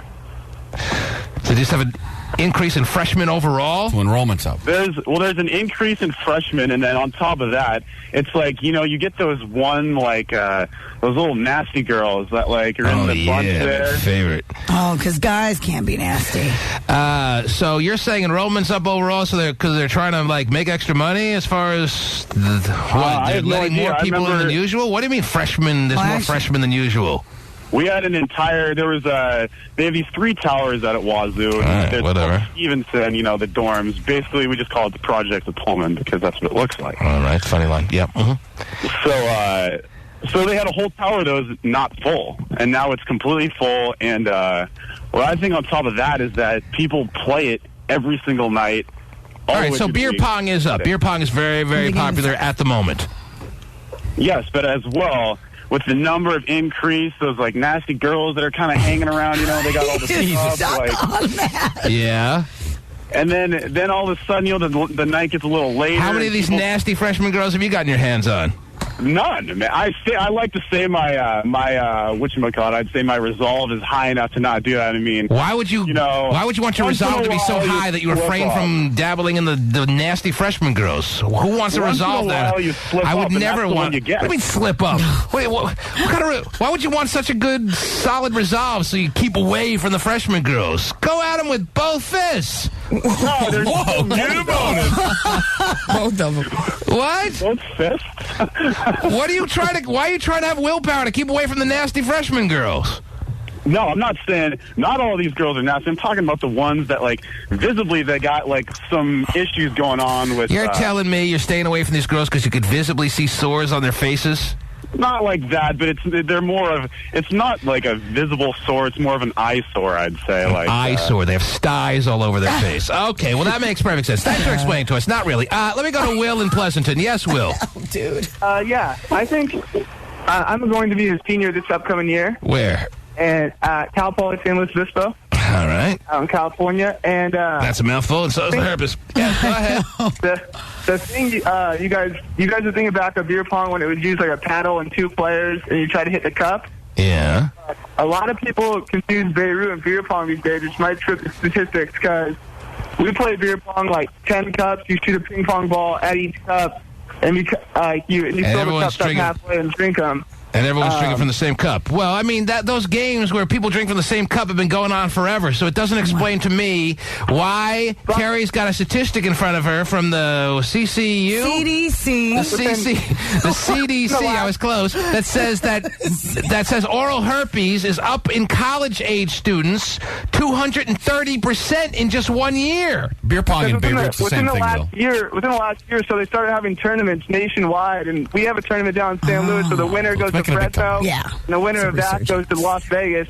And so you're playing in tournaments nationwide. You're all using the same cups. So the popularity of beer pong has never been higher, and it's become more competitive now than ever. Hey, if they have a rock, paper, scissors tournament, they can have a beer pong tournament, and that's what's going on. They even have it in bars now. I saw it on Blind Date. No, it was I saw it on Eliminate. They have it in a bar. In Eliminate, they had a beer pong segment on the show. Yeah, they were in a bar playing beer pong. So bars are starting to catch on. There you go. Mm-hmm. And on a college budget, you're using 22 cups every time you play, and so you don't change them out. So everyone's using the same cups. You get 10 people drinking from the same cup. Well, maybe you want to expand the budget a little bit so that your mouth isn't filled with sores. Yeah. Because if you're hearing Terry this morning, the CDC is reporting that just from last college year to this past one, oral herpes is up 230% amongst people your age, dude. Mm-hmm. And I'm sure you've danced through the raindrops, right? Your mouth is completely clear of any kind of oogies, right? Absolutely. Okay, that's good to know, or else I'd have to put a little condom over my microphone. Thank you. Thank you so much for the call, Will. Take care, my friend. At least he shed some light on the situation, exactly. Terry. Tournaments, I had no idea. And then you said there's a bar on... Yeah, I saw a bar that had it. They're having tournaments. That's crazy. Mm-hmm. We need to go to a frat party this year. It's been a while. Yeah. Let's go. I'm in. Oh, my God. Vinnie can spin. Oh, there you go. Make it a whole day. All right, let me go to Money. Money has some thoughts on this. Yes, Money, real quick. Yeah, man, the biggest reason is that these polls were done to the non-scholarship students. And how else are them girls going to pay? If they ain't stripping, they got to be doing something to pay for class. Oh, jeez. So this is their way of making it through college. Yeah. Mm-hmm. They got a beer pong and use their mouth to find their way from semester to semester, Terry. And then locally, Gay has to stop showing up at the party. Okay, so he comes back to gay phone operator. Brian! It's your turn. What's up, Brian? He's probably right. Hi, I was just... Probably. Yes, Brian, what do you got? Yeah, one of my friends, his name's Sean, he has herpes. Oh, man. Nice. That's nice. Nice. Kyle, you're on the air. Hey. Yes, Kyle. T-Man. Yes. Hey, So I got a question for you. Yeah. I was just wanting to know, so if you get, so say some girl gives you oral sex and she has oral herpes, does that mean that you get genital herpes? If she has oral herpes, do you get it on your genitalia? It is I don't know. It is. But I thought genital herpes can only be transmitted genitalia to genitalia. It's only called that because that's where it is. At the time. You can transmit it. Herpes simplex, virus 2, also known as genital herpes. Well, this is the one you get through oral. If you have a sore on your tongue if you have a sore on your tongue and you take care of a woman, she will get it. Yes. Stop scaring everyone. We'll all wind up with herpes duplex, no matter how we go about our lives in the most careful of fashions. But you should be careful because you can transmit it from mouth to private. Everyone's going to have sores in their mouth. I mean, like 90% of the people have oral herpes when you think about it, right? Yes, it's a big number. If you've ever had a sore in your mouth, you have oral herpes. Okay. That just grew from nowhere. It's a virus. It comes and goes, goes away in 3 days. Stop worrying about it. Now, if you have it on your genitalia, it's a whole other issue. You just can't ride horseback for a while. I don't have it. I'm very proud of that, but I really should. I don't deserve not to have it. I think it's like a 5-year incubation period, so knock on wood. Oh, really? I don't know. I'm just scaring the hell out of you. I don't even know if that's true. You look a little nervous. Why should I be nervous? I've been married 5.5 years. Why am I nervous? Nico, real quick, what do you got? I got 10 seconds for you, Nico. Well. Yeah, Nico. What's up? Let me go to Bikini Dave. Nico's not ready, it sounds like. Bikini Dave, you're on. T-Man, what's good? How are you? Well, Scott, you're stupid. You can't get genital herpes from oral herpes. I don't know. Really? Read Are you it. sure? I just read it. You better hope not. I think you can transmit genital herpes genitally, and you can that's where it's 2 different kind of herpes. You can transfer oral herpes orally. It's wrong. I'm telling you that's wrong. All right. Well, I'm not saying I'm the expert. I'm not saying I'm the expert on it, but go ahead, Bikini Dave. Anyway, man. Hey, were you at Summer Jam? Because I had a good time, and I was calling to make sure and say thank you. Oh, I'm glad you had a good time. Tickets. Yes. And second, I had a question. Did anybody else see Eric Powers in his small ass backpack? Can somebody please tell Eric Powers to quit trying to be so cool? Because he's really, really not that cool. Wow. And I'm a little bothered by it. Wow. And I'm a little upset, but I'm wondering, is anybody else seeing this? Hey, man, what's your opinion about Eric Powers? I mean, he seems like he's your little brother and trying to be a little copycatish. Well, I'll tell you what. Even in his live performances. He's not happy. He's trying to sound like the T-Man, and it's starting to bother me. He's not happy with what you're saying. He finds it very threatening, and he has a response for you right now, and he's on the line. Eric, are you there? You don't want to on me, boy, because I'll wear your ass out. Oh, Eric, take it easy. Eric, calm down. It's damn right. He's a customer. He's a listener. It's a problem. The T-Man Show. She know. That's the worst news I heard all morning. Yeah, right. Anyway. We're in trouble. Yeah. I'm going to stay on this thing. Give me a story, Terry. What do you got on your pile of crap? What do you got? In Santa Rosa, a man died after falling 30 feet out of a redwood tree while trying to retrieve a Frisbee. Not the happiest story I could have heard at this time, Terry. No. Yeah, you may want to just buy yourself another $6 Frisbee next time. Yeah. I don't know if there'll be a next time for this gentleman, unfortunately, but once you see the Frisbee up higher than... assuming you're an average height man, 5'10", 5'11", once you see it higher than 6'1", right? Buy yourself a new Frisbee. Gotcha. All right, the whammos aren't breaking the bank. No, I don't think so. As far as $5 maybe. Yeah. I think I got an extra. 30 feet he's climbing? Yeah, 23-year-old guy. What the hell's going on here? 23-year-old guy, invincible, right? Maybe that's what he was thinking. Mm-hmm. That's what he was saying. I'm invincible. Sam, if he was thinking that, but he might have been feeling that. Anyway, yeah, that's that story. What else? Anything else? $6 as well. I get scared when I go 30 feet. I go 3 feet up on a ladder to change a light bulb. I'm freaked out of my mind. 30 feet. Like, honey, you're holding that, right? Yeah. Actually, she has to go up because I'm too heavy for the ladder, but that's a different story. Oh, wow. You're not. It's 275-pound max. Wow. You actually read, you have to read all kinds of labels like that? Everything. Wow. Went to a cabin this weekend. There's a fun little chairs, like rope swing kind of thing. Yeah, I'm going to pass. But thanks. I don't want to rip it off the side of the house. You can't even lay in a hammock? No, I usually pass on that kind of stuff. Wow. That's why I don't do water slides. The bigger you are, the faster you go. Maybe you need to see Harvey so he can get Maybe. your... Maybe I need to. Are you sure? He can get you in line a little bit. Yeah. I'll threaten to fight his ass. Oh, jeez. I'll take him on. Well, he wouldn't. He'd be scared of you. A little one-on-one combat. I'm in. Mm-hmm. All right. What else? Anything else going on? Needs to be discussed or what? Let me take a couple of calls here. Doesn't sound like you're so committed to anything. 1-866-663-T-Man. Let me go to DJ Sick Rick. You're on the air. What's up, everybody? How are you, sir? Doing good. At work? You're at work already? I get up at 5:30 in the morning. And go to bed at 11:30. All right. Okay. What can we do for you today? Anyway, my question was to Terry about a little story that she was reading about the beer pong and all that. Yes. But the same thing happened to people that drink hard alcohol. Because, you know, me and my boys, you know, we all share the bottle, you know, of heme and all that. And I don't know what they do. Actually, the hard alcohol might kill the virus. That's what I was thinking. Like, wouldn't that kill it? The hard alcohol has kind of like a... It's not penicillin, though, right? Oh, viruses can't be killed, though, can they? They just kind of... I don't know how the virus could live on a cup anyway for a little while, but... Well, it's the oogie stuff from the... It's pretty contagious, that herpes. Yeah, the herpes. Mm-hmm. All right, I don't know. I mean, if that was the case, if alcohol could kill a virus and everybody... You know. But the harder the alcohol, the more toxic or the more potent it is, Terry. Well, even if it does kill it. Oh, we just shared a joint. Damn it. What do we do?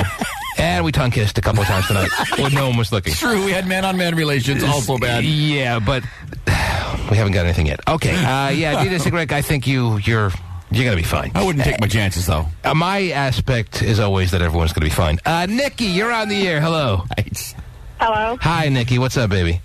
Okay, so basically I just wanted to say that you can get herpes from an outbreak. Like, if somebody has an outbreak anywhere on their body and you're exposed to it, it can happen. It happened to me.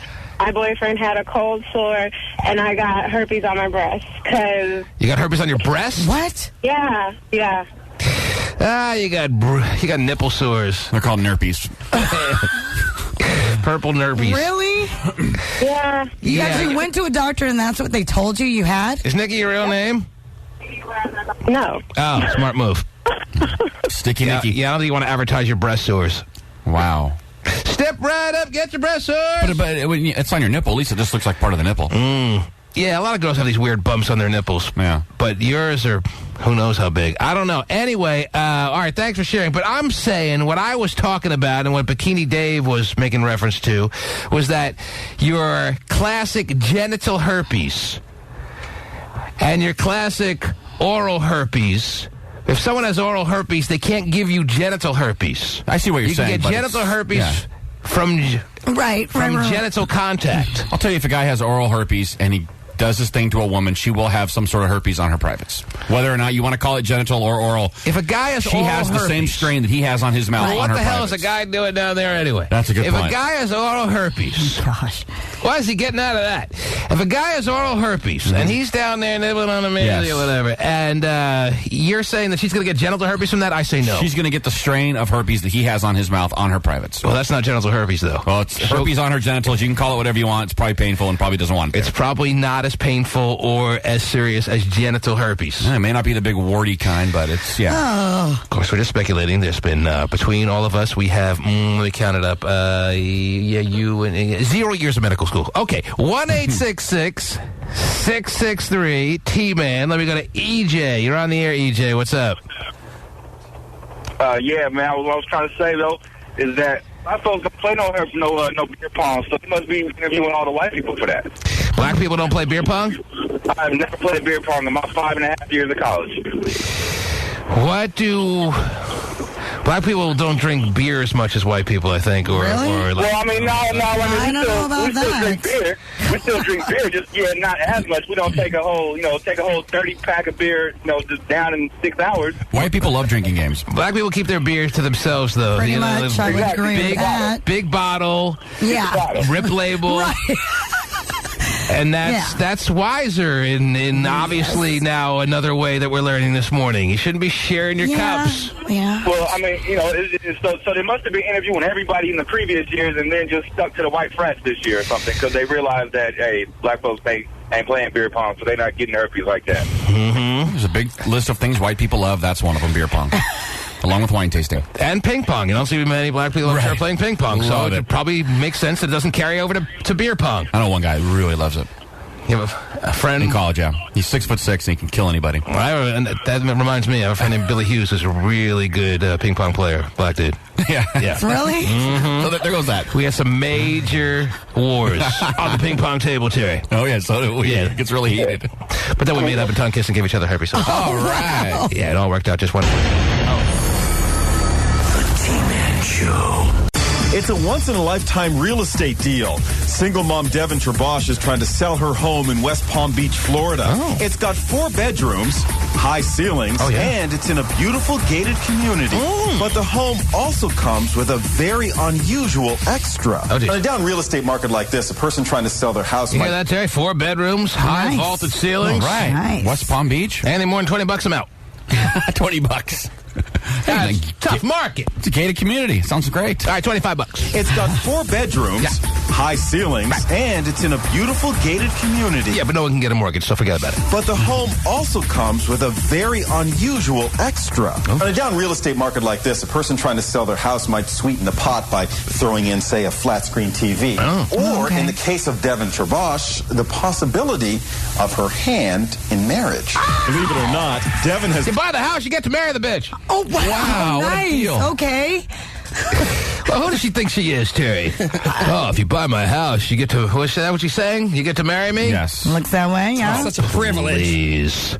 That's what guys... Is that what she thinks guys want to do? Just, we're such desperate souls. We just want to marry any stranger for a better deal. Yeah, just hoping for the flat screen he talked about earlier. Yeah, I'll take the flat screen. Thanks a lot, honey.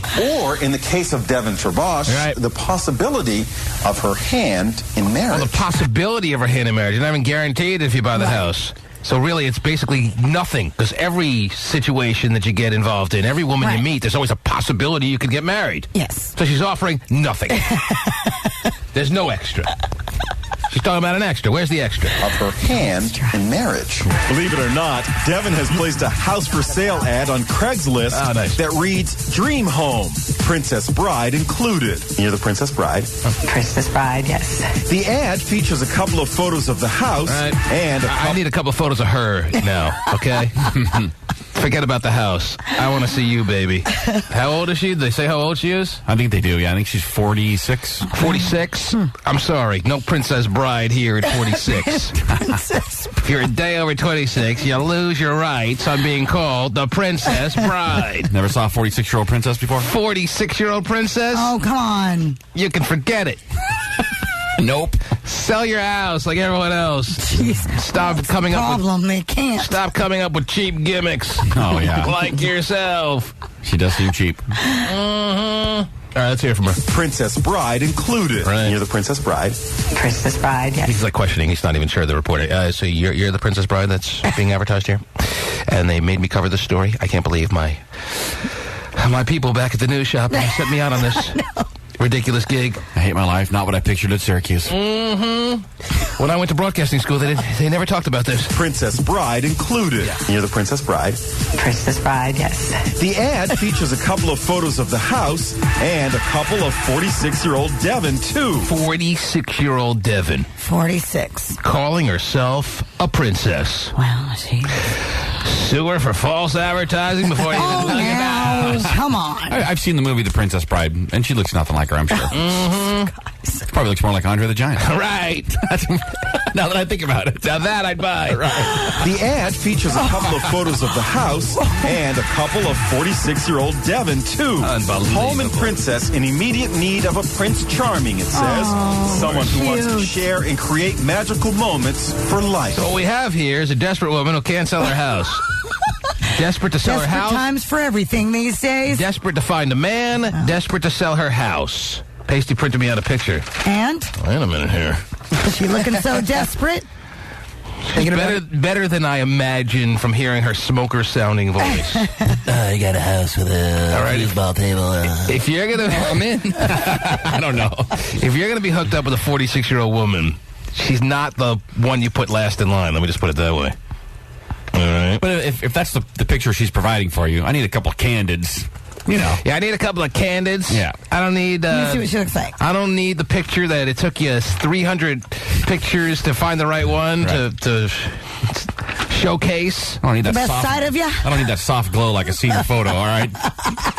Blocking out the acne. But even with her obviously finding the right picture amongst the 5,000 that she took, right, it's safe to say that this is not the most unattractive 46-year-old in the history of the world. All right, then. All right? So if she you looks decent. If you saw her and you, as a guy, you were in the market, you're single. If she's throwing in a sexual favor if you buy her house... Well, nobody said there was a sexual favor. Well, that's something that's valuable. But this offering that she's making is bullcrap. She's a valuable woman. She's really not offering anything. You get How do you know? You get the potential to marry her. You got the potential to marry any woman you meet. There's always the potential you'll marry her. And there's always the potential you won't. So what is she offering? Nothing! How stupid does she think people are? If you buy my house, I may wind up marrying you. But probably not. But at least you get the house. Just not me. So maybe that's better. She should guarantee it. Stupid. Yeah, put yourself on the line. Anyone who buys my house, I will marry. I want to see a 450-pound guy come walking in with one leg and a flannel. I'm here. I'm so desperate to sell my house that anyone who buys my house can marry me if they desire, and I have no say in the matter. Well, at least that's an offer. That's an offer. If they want to marry, if you want to marry me and you put down and you can get a mortgage and you put down the money and buy my house, I have to marry you. I have no say in the matter. Well, you know, if you don't want to marry me, you don't have to. You can just buy the house alone. But that's my offer. That's an offer. This is not an offer. The ad features a couple of photos of the house and a couple of 46-year-old Devin, too. Home and princess in immediate need of a Prince Charming. Speaking of immediate needs, Pasty, put this picture of 46-year-old Devin on the tmanshow.com so people can see what's being offered here that's really not being offered. Do you have any more than that? I need another pic. I need something. Because I'm kind of in right now. I'm kind of into it. She looks great. I know. That's why we're kind of She into it. really does. We want a full body shot. I mean, it's not any different than, one of the housewives on the OC or anything like that, right? We want to see her ass. No, I need a candidate. She's more like from the Brides of Orange County. What are the women? The women of... Yeah, the women of Orange... Real Housewives. Real Housewives. She's like a Housewives of Orange County kind of woman. Yeah. Definitely. Mm-hmm. But I need a picture where she's not sucking it in, like bent over picking something up. I need to see that. Love that. Why? In shorts. Princess Bride, yes. The ad features a couple of photos of the house and a couple of 46-year-old Devin, too. Home and princess in immediate need of a Prince Charming, it says. Hear what the ad says? Something princess in immediate need of Prince Charming. Right. Home and princess. Home and princess. Home and princess. Yes, in an immediate need. Would Prudential real estate people let you advertise this way? Would H&R Block let you do this? Oh, they're accounting, aren't they? Yeah. Would Century 21 let you advertise your house this way? Probably these days. Yeah, no kidding. In this market? Oh, yeah, absolutely. And a couple of 46-year-old Devin, too. Home and princess in immediate need of a Prince Charming, it says. Someone who wants to share and create magical moments for life. I'm serious. I'm really interested in getting married and just sharing my life. Of course you are. You're 46. Anyone 46 is interested in getting married. Tell us something we don't know. Honey bunches of oats. Yeah. 46. No, I'm not ready to get married yet. I just want to play the field for a little while. What 46-year-old woman is feeling that way? Of course she's desperate. She's got so much desperation to go around, it's crazy. I'm serious. I'm really interested in getting married and just sharing my life with somebody. Devin's not guaranteeing she'll marry whoever buys her house. Exactly. So what is she offering? Nothing! But as a potential buyer, as a guy, at least, I take a guaranteed hand job. Screw the marriage idea. You be in? At least that's an offer. She's not making an offer. But as soon as you're done, you're going to be pissed you're buying that house. She's offering nothing. She's not really offering nothing. She is offering you a way out. If she was guaranteeing a hand job, I wouldn't just buy the house for the hand job. I would make sure I like the house. I can get the mortgage. I'm going to be satisfied living there. I'm sure you qualify. Or if she's hot enough, I'd buy the house just for the hand job. And then sell it, lose a couple bucks, whatever. Yeah, guys are desperate like that. See, if she guaranteed, that's a good way to sell your house. Because guys are silly like that. They'd be like, okay, I'm going to take the house just to get the hand job. Oh, yeah, I love those. Better than a piece of pie. Because what is she really laying on the line? Zero. She's laying on the line no more than any girl that goes to a bar, a club, or dinner with some guy. There's a prospect that I might marry you. There's a chance. Who is she fooling here? Why did they do a story on this? Why are they doing a story on this? I might marry the guy who marries my house, and I might not. Probably the latter. But I think, too, that it was the house thing, is, you know, because of the way the housing market is. They just want to show the desperation. Yes. But this doesn't make this woman any more desperate than anyone else. She's laying nothing on the line. Well, a piece of pie versus a woman and possibly her hand in marriage. A piece of pie? Or cookies or, you know, some little... I'll take the cookies. That's a guarantee. I'll take the HJ. This woman's not even guaranteeing cookies. For real. Love a nice HJ. The abbreviation. I'm serious. I'm really interested in getting married and just sharing my life. I'll go with the green pie. With somebody. Devin's not guaranteeing she'll marry whoever buys her house, which she had previously listed for $340,000. We have a little dining area. Oh, yeah, I bet right in your puss. But after 8 years as a divorcee... Oh, is that that's part of the other aspects that she's highlighting about her house? We have a dining area? They do. Oh, this is what I've been looking for, a place to eat.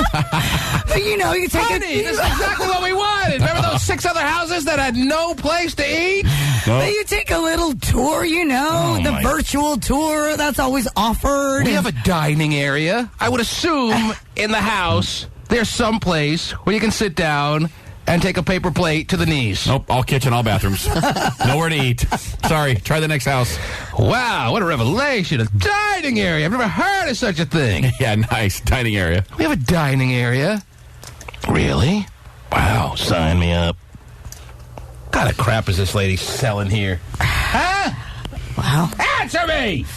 With somebody. Devin's not guaranteeing she'll marry whoever buys her house, which she had previously listed for $340,000. We have a little dining area. But after 8 years as a divorcee, she's ready for romance again. If a would-be home buyer just happens to be an eligible bachelor too, so much the better. Devin says she's had 2,000 email responses from as far away as Italy.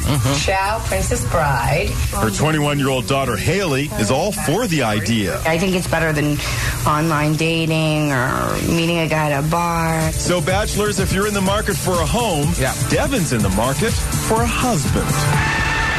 Oh, man. Now, Haley I want to see, the 21-year-old. Is that her name, Haley? That's who I want to see. Who has the image of her mom that she doesn't want to be, this old maid in the making. So Haley's a little bit more pushing the envelope as far as making sure guys are in. Oh, she's ready to get down. Oh, yeah. We want to see Haley. You don't want to have happen to you what happened to your mom, Haley, right? So you better put out. 46 years old, fried blonde hair and lonely. It's a bad combo. But remember, you know, why she probably doesn't guarantee. In the news story, it says if it just happens to be a bachelor, I mean, you are going to have married couples. You can't put a guarantee on that. Of course you can't put a guarantee. So what is she really doing here? Nothing. It's just a cute little ploy to get some attention. It goes without saying that any woman who's single, divorced for 8 years, who's selling her house, if an eligible bachelor comes looking at the house, she's going to flirt with him and may marry him. There's a chance that I may marry Beyonce. There's nothing. Chance. Same chance, yeah. There's nothing happening here. There's no story here. Gee, well, there is, and we're playing it. There's nothing being offered that isn't offered without actually it being written up all the time by a divorced woman who's selling her house. Divorced women selling their house have always been desperate. Yep. Please. Well, she's actually being a little bit more forthcoming with her level of desperation. Maybe that's it. Like we didn't know. Like we wouldn't have been able to figure it out. Maybe she doesn't want to have to flirt with anybody. She just laid it all out there. Look, this is the situation. I need to get married. Yes. I want to see more eligible bachelor guys that I might have ordinarily. So I'm letting you guys know. I'm hitting you over the head with the fact that I may wind up marrying someone who comes looking at my house. Right, and it's part of the screening service. Instead of going through some dating service, at least you know that whoever's coming to look at your house obviously has a job and a good income and good credit and blah, blah, blah. Make sure you wipe your feet before you enter through the back door. Oh, yeah. Most important part. So, they're qualified applicants. Whatever. Can't believe we're even talking about this stupid story. Well, you're the one who decided to play it. That's right. So. Oh, we have a lot of time to kill on this show. Yeah, what are we going to do now? I don't know. We're out of material. Let's go back to Devin. Pasty is the picture up of Devin. It is. I got a big pasty thumb up on that, Terry. Oh, yeah. You know where that's supposed to go. Yes. Thanks, man. How's it going in there, Pasty? Going good today. Yeah? Yeah. Maybe you should go house hunting. Well, yeah. Devin sounds like a nice lady. She sounds like a nice lady, yeah. Devin's a little bit more real as to where she's at in life than you are. You tend to stay more guarded with what may be circulating through your mind, your brain, your head. THC, probably. Very true, very true. Yeah, she's willing to do anything, I guess, to sell that house. Pasty's been listening to the show. So uncomfortable right now. Tell us more, Pasty. Well, I mean, there's a beautiful dining area. Yeah, right under bus. Sounds like a great house. Are you seeing? Are you looking at the whole picture? He has way too high a standards for someone like Devin. Oh. Yeah. Way too high. Maybe you should offer your hand in marriage for anyone who buys your old bicycle or something. Oh, yes? No, Okay. I don't think so. All right. I'm good the way I am. 1-866-663-T-Man. Let's get some final calls in under the wire here. We are in the final hour of this Wednesday morning show, a hump day, if you will. Right. Let me squeeze in a last few number of calls here. Huh? Yeah, 1-866-663-T-Man. And Brian has been waiting. Yes, Brian. Hi. Does the woman actually come with the house? No, see, that's what she's misleading people. Some people would think that when you buy the house, you automatically get the woman. No, she's not laying anything on the line here. She's saying that she's willing to talk to you in a open kind of way to figure out whether she's interested in you. Right. So really, it's no different than meeting any woman anywhere at any time. So don't do me any favors. Right, exactly. Yeah, that's pretty stupid. She's offering nothing. Jeez. But it's getting media attention, obviously. Yeah, for what reason? Because media people are stupid. Well, and so if it's going to drive attention to her house and her ability to sell it, then so be it. Yeah, she's just some cougar looking to get some. You figured it out. Yeah. She's getting emails from Italy. Ciao, Nice little bella. house. Nice little house. You see her house online? I do. Well, yes, Brian. I was actually calling about, you guys were talking about spreading herpes earlier. I was just going to clear some stuff up. Yes. Okay, so the genital herpes thing, you can get it anywhere, right? Like if you can get it in your eye or whatever. So that's probably how that lady got it on her nipple or something. It is. But then there's the simplex 1 herpes, which is like a cold sore. Like, you can't spread that anywhere. You can only get it on your mouth. So then a lot of people, there's like the misleading thing that a lot of people think that you can, if you have like a cold sore, which is considered herpes, that you can spread it to like, if you go down on some girl, you're going to spread it to them or something. Now, I'm sorry to mention, Brian, you don't sound for some reason like the most established doctor in the world, so I hate to have you expose your personal little private matters. How are you so well-versed and knowledgeable when it comes to herpes, is my question. I knew I was going to get that. I knew I was going to. No, I'm a bio major. I go to WSU. All right. Bio major. How gay. Yeah. I am. I major in buys. My sister was too. All right, well, that sounds very credible. All right, thank you so much for the call. I appreciate the knowledge. Yes. Nelson, you're on the air. Hello. Hello. Hello. Yeah, I just want to make a comment about that lady on trying to sell her house. Yeah, I would actually want to see her financial status, because it sounds like she's just trying to look for somebody to take over her mortgage. It's not even about giving away her hand in marriage. It's about just her trying to find somebody that has some money to be able to pay her bills. She's having a hard time selling her house like everyone out there. She's trying to draw extra attention. It's working unbelievably.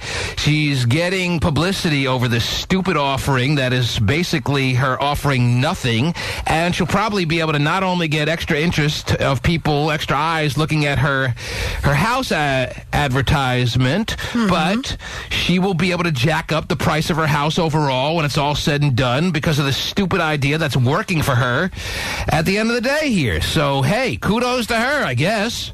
I guess so. I guess, good luck to the dumbass who does it. And there probably is some level of desperation that legitimately exists in this woman's life. But she's no more inclined to sell herself out than any other woman that's not going to lower herself for a guy that even if she's in desperation mode. Yeah. So really, it's a whole lot of nothing that the media is just lapping up for unknown reasons. It's a great human interest little angle she's come up with. It's amazing what works and what doesn't. Thank you, Nelson. Thank you. Okay. I like your idea better. Little hand relief. Now you're talking. Yeah. Now we can bargain. Our emails just went from 2,000 to 10,000. Now we're dickering. That's right. Until she finishes, you say, I never got the mortgage. I couldn't qualify. See you, sucker. Right. And you got the herpes, too. I'm out of here. Jeremy, you're on the air. Hello. Old chicks are easy and dumb. I was just thinking that she's a gold digger because obviously she lives in a gated community, and so she's looking for somebody with money. So. She lives in a gated community, but her house isn't like the highest priced house you've ever heard about in the world. Community with $300,000 houses? $330,000 is not the highest priced house you've ever heard of in the past few minutes, you know? What the hell are you protecting? I mean, they're talking about a gated community. You're thinking, okay, $600,000, $700,000, somewhere in that range, minimum. But then they say $300,000 she's selling the house for. Any sense? Which is not the cheapest, but certainly not the most expensive house you've seen recently advertised. So what are we talking about here? I mean, anything could be gated, I guess. Yeah, there happens to be a little picket fence somewhere in the neighborhood. Right. Okay, good. Gated. Anything you want to add, Jeremy? What's that? Okay, never mind. Gilbert, you're next. Yes, Gilbert. What's up, T-Man? How you doing? How are you, Gilbert? I am fine. I just want to comment on that woman that's trying to sell her house, trying to find somebody that she wants to marry. Yes. My thing is if she finds somebody that she's interested in and he's interested in her, if he decides to buy the house, are they going to live in the same house together? I don't know. I don't think she knows.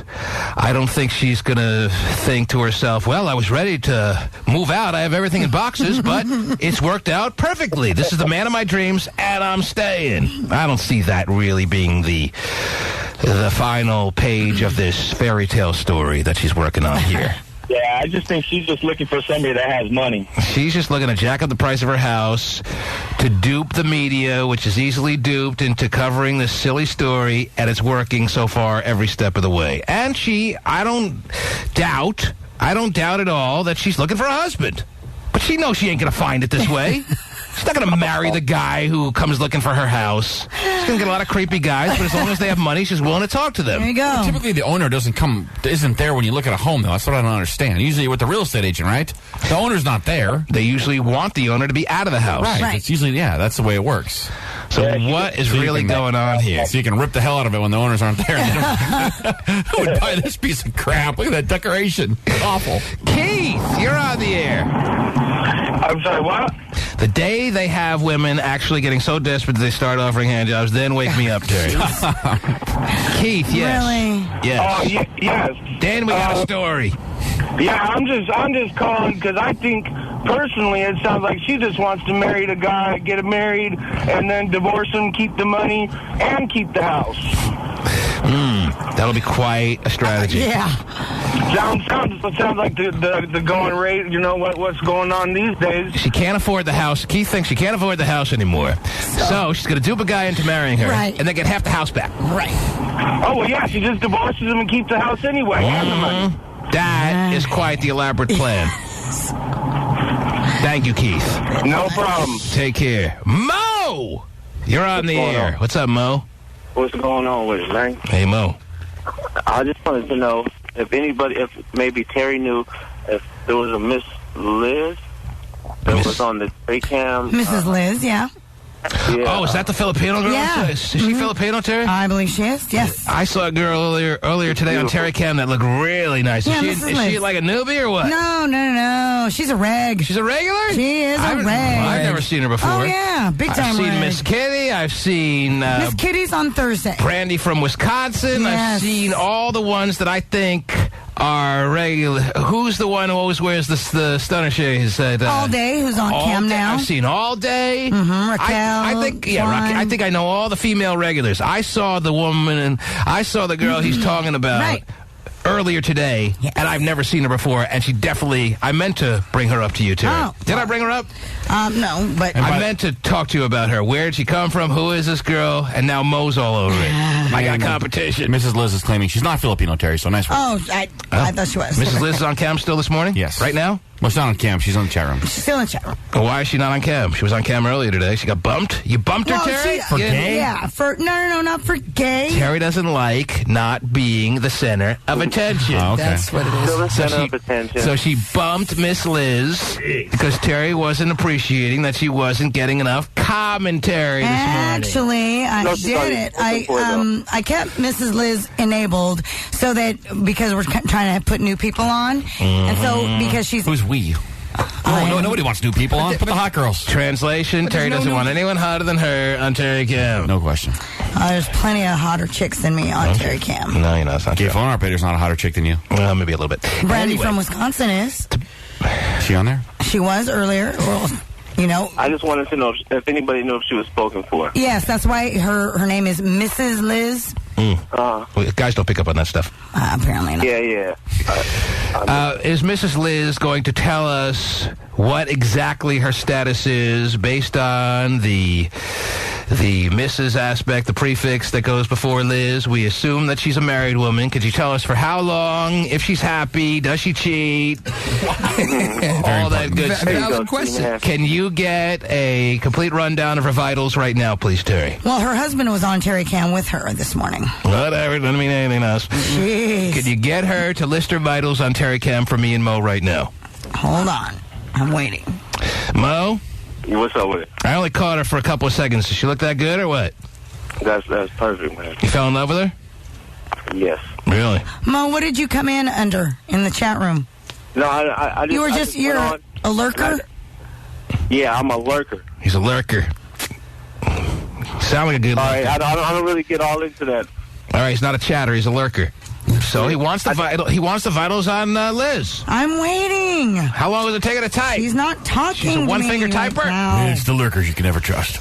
How'd you get her on the phone, Pasty? Pasty dialed her up. Dude, I got all their numbers. You don't even know. Pasty's got her on the hotline. There you go. Let's Good talk work, to her. Pasty. Yeah, she's so hot. I'd hate to hang out with her. Mm-hmm. Hope I never see her. Oh, I knocked off Mo, though, by accident. Get Mo back on the line.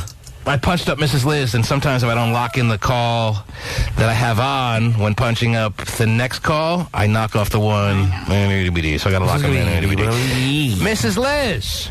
Yes. How you doing? I'm good. What's going on, baby?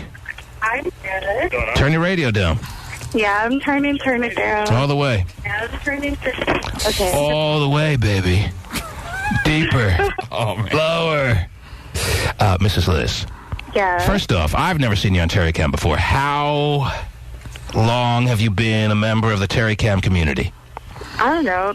A long time. Yeah. Well, Terry a while. Terry doesn't choose to highlight you amongst the 6 people that you could put on video, it seems. Not true. Do you feel like you're being discriminated against because you look good when you do appear on Terry Cam? Because I have to say, I check out during a lot of breaks of who's up there on Terry Cam, and I've never seen you before today. Do you ever get the sense that you're being shuffled to the lower end of the line when you're looking to be on Terry Cam in a video fashion?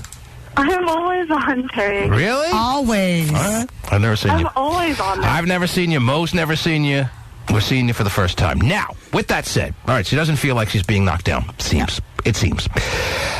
Tell us about the status particulars that we were looking for. I believe it's being tossed around that you're a married woman. Is that true? Yes, I'm married. And would you classify yourself as a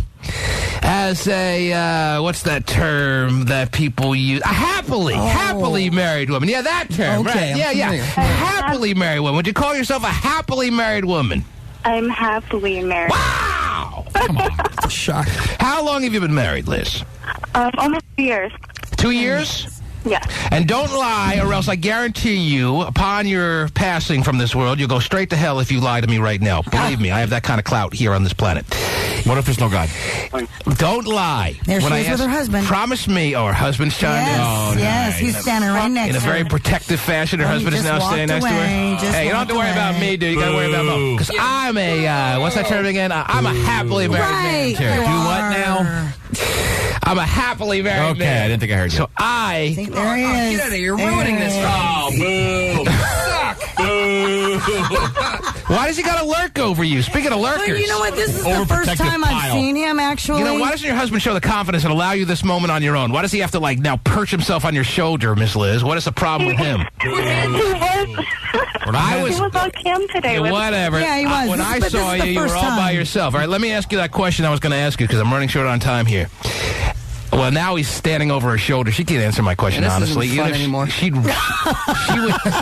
would take going straight to hell now over answering honestly. I was going to ask her, in the past 2 years, how many men have you had sex with? And I know you got to lie now. I haven't been with anyone. You haven't been with anyone? Zero? Poor husband of yours. I've never cheated on my husband. Oh, please. But while we were married. Anyway. I've never cheated on him. While we were married, but Come when on. we were seeing each other.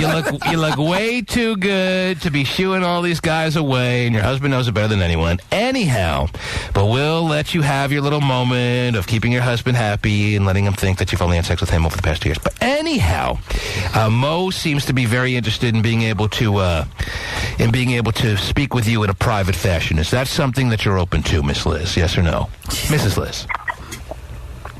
Would your husband allow you to have a private communication line open up between you and a fellow Terry Cam lurker? He's a lurker. Well, he's a contributor even if he's lurking. Contributor, Mrs. Liz. Or is that a violation of the code of conduct of your marriage? He lets me talk to anybody. He lets you talk to anybody? Mm-hmm. So you can start talking to Mo is what you're saying. He will allow you to start talking to Mo, even though Mo has only very explicit sexual thoughts to share with you. He can't talk to me sexual, but he can talk to me. Really? Mm-hmm. And what's there to talk about? The husband looks so over. Talk about the freaking weather? Right. Friends with a guy. Think he wants to talk about Barack Obama with you? Come on.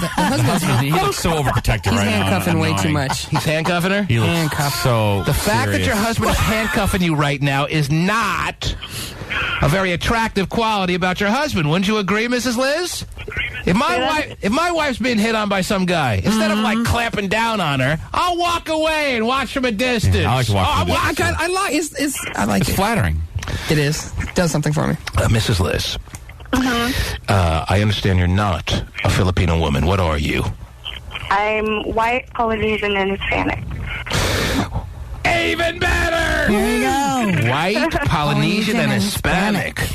Man, what a blend. So Terry was nowhere near. Not even close. Jeez. Well, you're pretty close. Anyway, Mrs. Liz, we're glad you're out there. Hopefully we'll have more time to talk to you in the future. Okay. All right? All right. Take care. All right, you too. Bye. Take care, baby. Bye. See you later.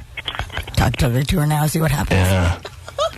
My husband's not even a ball and chain. He's just a ball. There's not even a link he's allowing her. Attached. Just attached. He's a tumor. Cancers, damn it. Just ruining things. Hooked right on her side. Mm-hmm. But really, it's not even a chain. I'm telling you though, but this is the first time I've seen him. Usually she's up in Terry Cam all the time without him. I've never seen her before, but I am happy she's there now. So. She's a nice addition. And don't bump her for gay frickin' ass phone operator. Gay's up there too. I don't bump for him. Yeah, with his white, it looks like Billy Idol turned a hose on up his butt. Saggy T-shirts. Gross. He just gave out his number to some guy in the chat room. Big Grin, 36969. But he claims he doesn't hit on people. I'm selling my house. Oh, my God. Man. You guys. Yeah, no one's buying that stinky apartment. T-Man Show. It's still hard. And I still love you to this day. Oh, yes. Peace. Send you. Terry, I see a whole pile of stories on your side of the console that we never got to today, which means that most of those can carry over tomorrow, which ensures extra fun for tomorrow, right? Absolutely. All right. Extra fun. Yes. And you have a final thought for today that you'd like to share with the listening community? Or is that asking too much of you? Yeah, you know, Hotshot loves Wednesdays. I got a final thought. I was going to say, let Hotshot. I didn't ask you for your Oh, final that's thought. right. Okay, I want Terry's final thought. It's pretty predictable on a hump day. Not but to everybody. If Terry has a final thought, I'd ask her to speak now or else defer to Hotshot, who will give us a standard Wednesday line that he feels bad that he forgot last Wednesday, and I'm sure he got ridiculed by a lot of listeners. I want to say it twice, yeah. Well, we were fresh off a summer vacation. He was a little out of practice, but he's making sure that he doesn't forget it today. Terry, do you have a final thought or you want to defer to Hot Shizzle? I will defer to hot chism. Thought? Something. Yeah, give me a thought. Terry has no thoughts. Not really. Fresh out. None that you guys would be interested in. Fudge, Scott, we're interested in all your thoughts, because most of them are highly comical, but no, we love you like a sister. So, and you know how I do with my sister. Anyhow. Oh, yeah, you used to spine your sister. Why don't you tell us what we need to know about a Wednesday, not having to do necessarily with this particular Wednesday, but we are here, we are now, so tell us where we're at. Well, now that we're done with the workday, we are officially closer to the weekend in front of us than the weekend behind us. Wow, that's amazing. Nobody cares for me, it sounds like. Well, because we're the only ones done with their workday. I know everybody else is like, screw you, I'm on my way to work.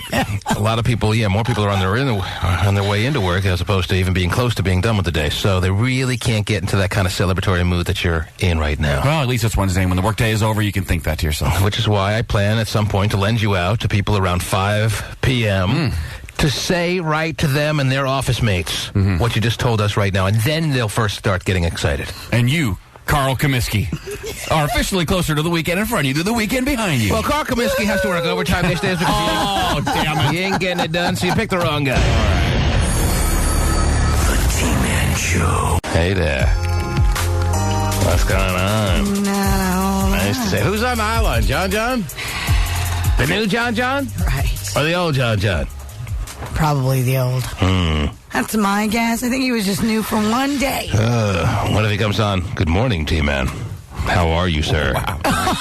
Right. Then we're in the Twilight Zone, and... I heard about this new John, Terry. That's all I'm telling you. Okay. I heard about him, too, but... Improved, a complete, and 100% change from the old guy that used to call in. So sober and literate? More than that. Wow. Beyond sober, beyond literate. Okay. Beyond lucid, beyond entertaining, beyond cordial, beyond dignified. No, I'm just going to put him on. It's going to ruin everything. But anyway. Yeah. Yes. Or like hang up before you. He's domesticated now. Let me just. Oh, that's right. He's got a man. Let me just punch him up for a couple of seconds and see if it sounds like there are any changes. All right. Get your money out, guys. All right. There are a lot of wagers riding on this. Good morning, John. Good morning, double down. Okay, yeah. Whoa! I would have won that one. Why does he call me double down? Because we're betting, we're wagering. Oh. So that was his little betting reference, to double down like in blackjack. Right. Yeah, I'm not feeling that all the elements that we threw out there as part of the new John are really in play here. Or double down is your nickname in the bathhouse. One of the two. I don't know which it is. Hey, it's that old double down. Get him in here. That's right. Yeah. How are you, John? Really? Double down with gay phone operator on CMIC double down. John, what have you been drinking this morning? Yeah. I've been drinking some Hennessy, honey. Honey. And I'm waiting for Terry Free to bring in her smiling stories and everything else. What kind of smile are you looking for there, John? I'm looking for the great Terry Free story with her fake-up makeup on. Her fake-up makeup and the, what kind of smile, I was asking? What kind of smile are you ordering up this morning? With all of her blush running down her face and everything else with her eye mascara. Okay, never mind. No, he sure doesn't. That's all right. Same old. Was just a rumor, Terry. He hasn't gotten domesticated, no boyfriend, nothing? Making a lot of money now? Yeah, that's right. It was kind of just... Well, ask gay phone operator. Yeah, well, if only the rumors were true, you could have actually really stuck one in, your arch enemy gay phone operator, for once and for all. And no, really, I think gay phone operator wanted to stick something in. Okay, that one he gets. That one, that softball he's able to knock out of the park. Oh, yeah. Any sort of gay softball, he's all over. Okay, well, I'm ready to go out and do something for you. So, T-Man, let's get this party started. Don't you have a break today? Why don't you go out and fall off a cliff? Wow. For who? No, I'm just kidding. I'm just a little disappointed that I was expecting this, as I said. Why? No, really? You really want that? Really? Of course I do. Of course I do. Only because you knew how bad it would pain gay phone operator. Right. That's the only reason. And it would provide inspiration, I would think. It would be painful, and it would be an eye-opener that... It would be painful if I gay phone operator. Okay, take it easy. Yes. It would be painful, yes. How much Hennessy have you taken down, John? I've taken up a couple, bitch. Okay, Mr. Bitch, by the way. I thought No, you were... not you, T-Man. Oh. The other bitch. I thought you were just Why me? Could be talking to you, Terry. Yeah. I Well, thought... T-Man, you will never be a bitch. There's only one bitch that I'm thinking about, and that's the gay phone operator doing Vinnie the Pooh. Okay, what? Wow, did that happen? BTP out of nowhere. Maybe he does have a little extra money. I can picture that in some funny stuff. I thought you were just an OE guy. Why are you drinking Hennessy this morning? Because Hennessy leads my life into any way that I want to lead my life. I choose my life to go to a different direction, and I just now choose to go to a different direction, and that's the direction of Tari Free's vagina. Oh, all right. That's why. I was wondering why I was drinking Hennessy this morning. Now I got the answer because it's let him right to your VJ, Terry. You should do ads for him. Yes. Great slogan. That is going to get a lot of people taking a sip this morning. Okay, John, it's nice to have you on board. The good old John that everyone's known, everyone's loved for... Or some people have loved, or very few people have loved, over the past number of years is back and sounds like better than ever. Yes, John. They're dialing every number right now, and they're trying to figure out where the hell to go with their keypad at 1-866-663-T-Man. He's still to able... reach everybody on the phone line tonight. I mean, this morning. Yeah, that's right. He's still able to do promotional ads for us. It's nice, even though he's... full of Hennessy, Terry. Whatever, man. He's still the professional that he always has shown to be. I see on my teleprompter. Yes, what's on your teleprompter there, John? Please tell us. It says you must take a break. That's right. Just for that. Okay, so we don't want to fall too far behind, John, as we say in the trade. We don't want to get too deep behind the curve as we far don't as want the to get spots. too early into the segment, so we must take a break. That's right. And get all the commercials and bills paid right out the way.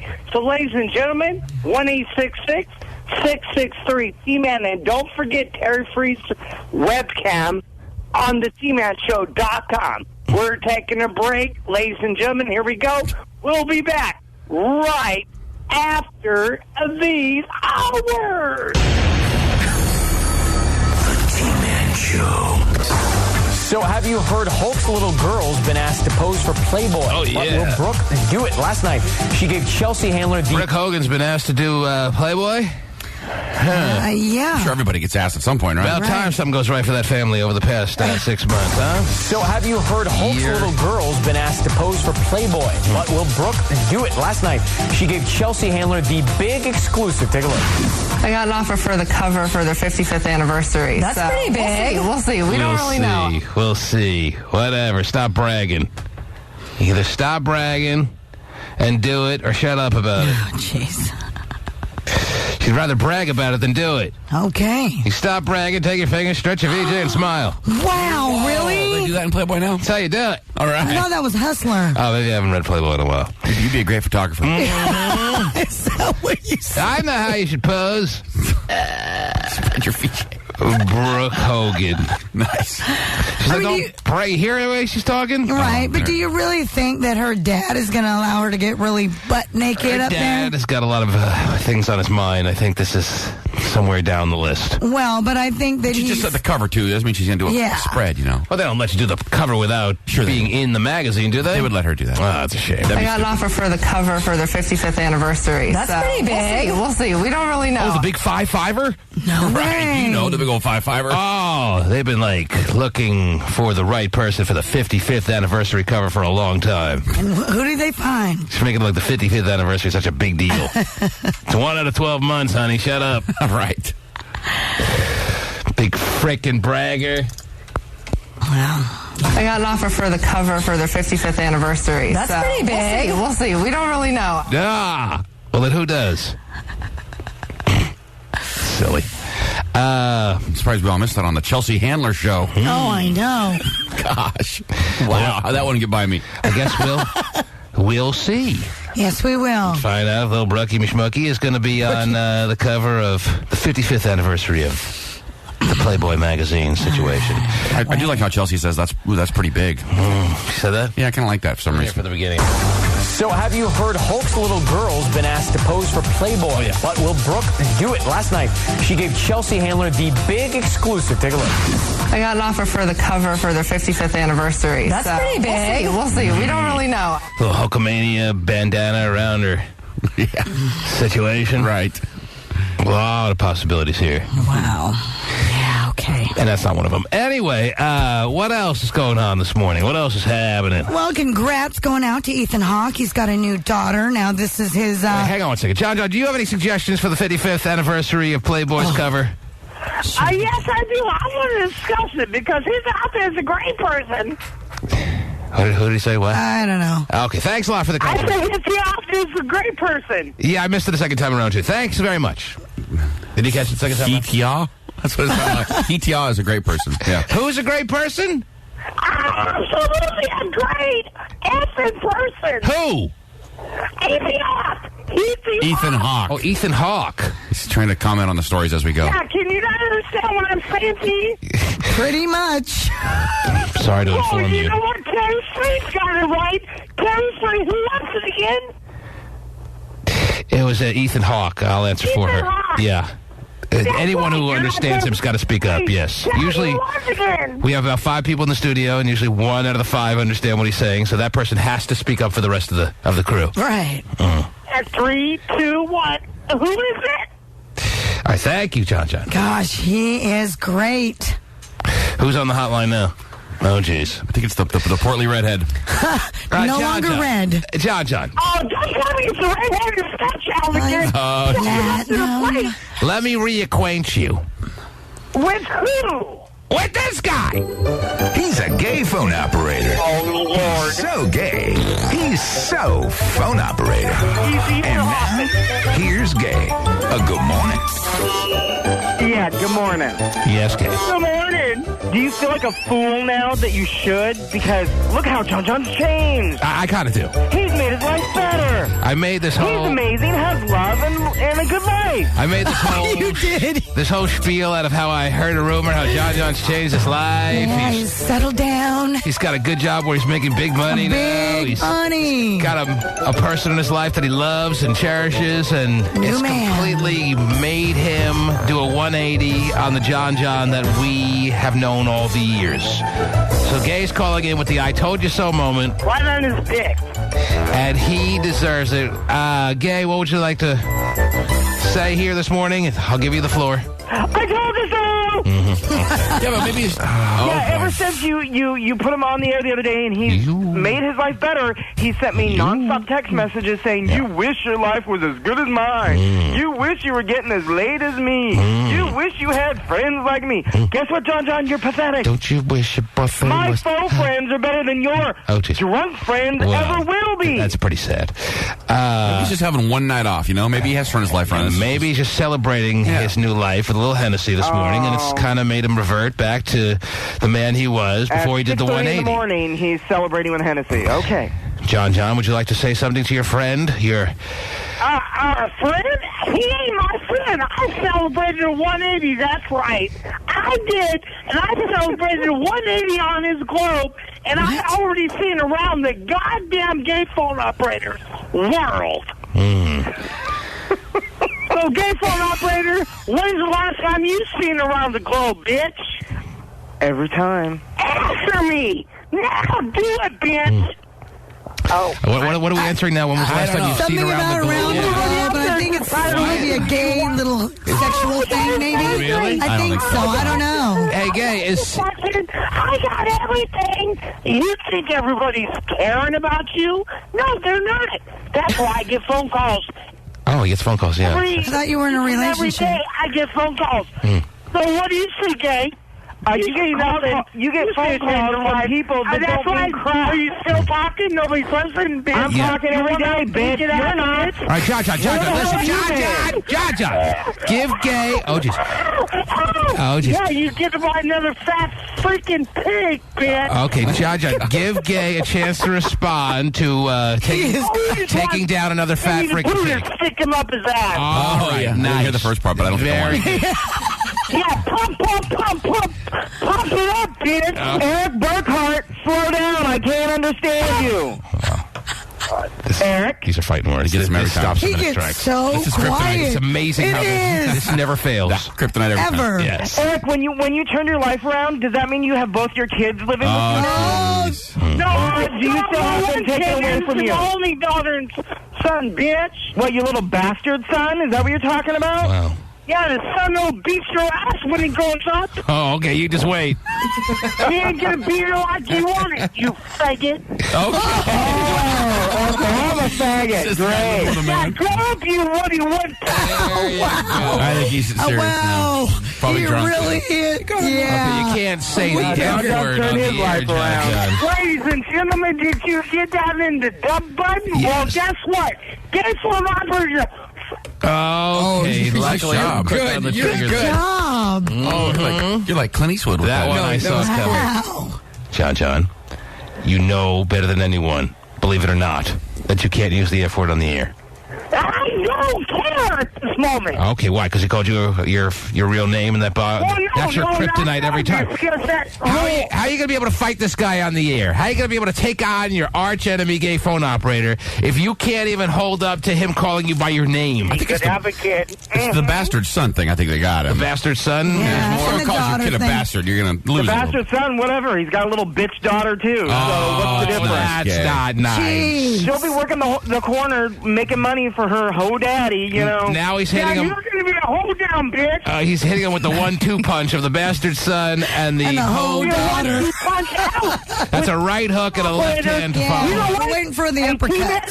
Hey, T-Man. Yes, John. Can I go out? Can I go over to gay phone operator's apartment and have a 1-2 hole punch out? No. Hey, I can't stop you. Make it happen. Okay. If you're gonna do that, let me send Vinnie the referee. Yes. Oh, I love to have Vinnie the referee. Well, listen. Vinnie the Pooh and have him refereeing. That'd be great. Okay, listen. We'll get it all on Gay's webcam. If they need to fight this morning to hash out finally once and for all their differences, I say Vinnie the Pooh goes over and referees. I say gay phone operator opens the door to John.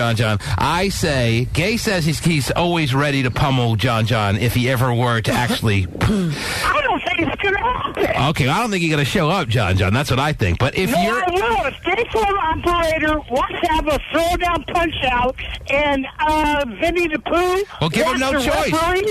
I'm down. No, Okay. Gay's afraid. He's going to answer the door. See, Gay needs to be accountable sometimes. He's so tough. He called someone's kid a bastard. He should stand up for himself. All right, John, tell me now so I know for sure. Are you packing up? Are you brushing your teeth? Are you getting yourself ready? I don't need to brush my teeth. Yeah, he's packing up. I was going to say. Are you going to be heading over to Gay's place? Passes out anyway. Are you heading over to Gay's apartment right now? And if so, I'm going to be sending Vinnie the Pooh over there to.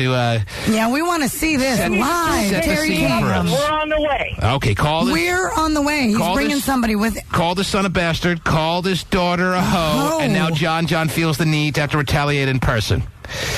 So we'll be on the scene, ladies and gentlemen. Oh, live. Bitch fight. Yes. Woohoo! And in color. When this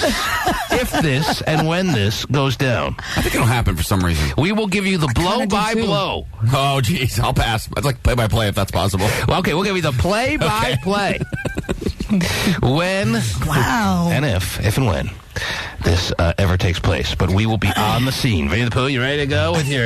Of course, I'd love to see a fight this morning. Sports broadcasting play-by-play cap? Let's do this. Bring a squirt bottle of Purell. For sure. Last time you went to Gay Phone Operator's place, it's gotten... Oh, that was crazy. It's gotten thousands of hits on YouTube. I know. Oh, yeah. Do you want to watch it in high quality?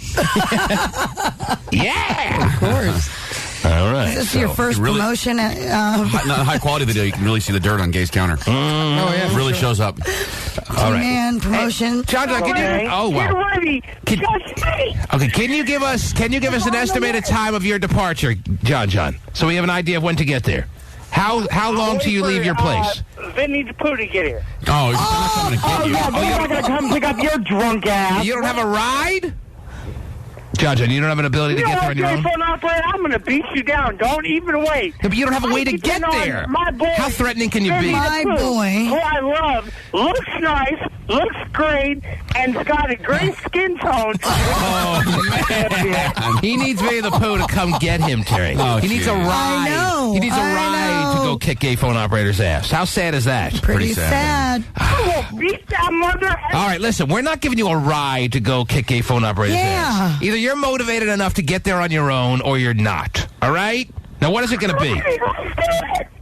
You don't have a way to get there. You're ready. Let's do it.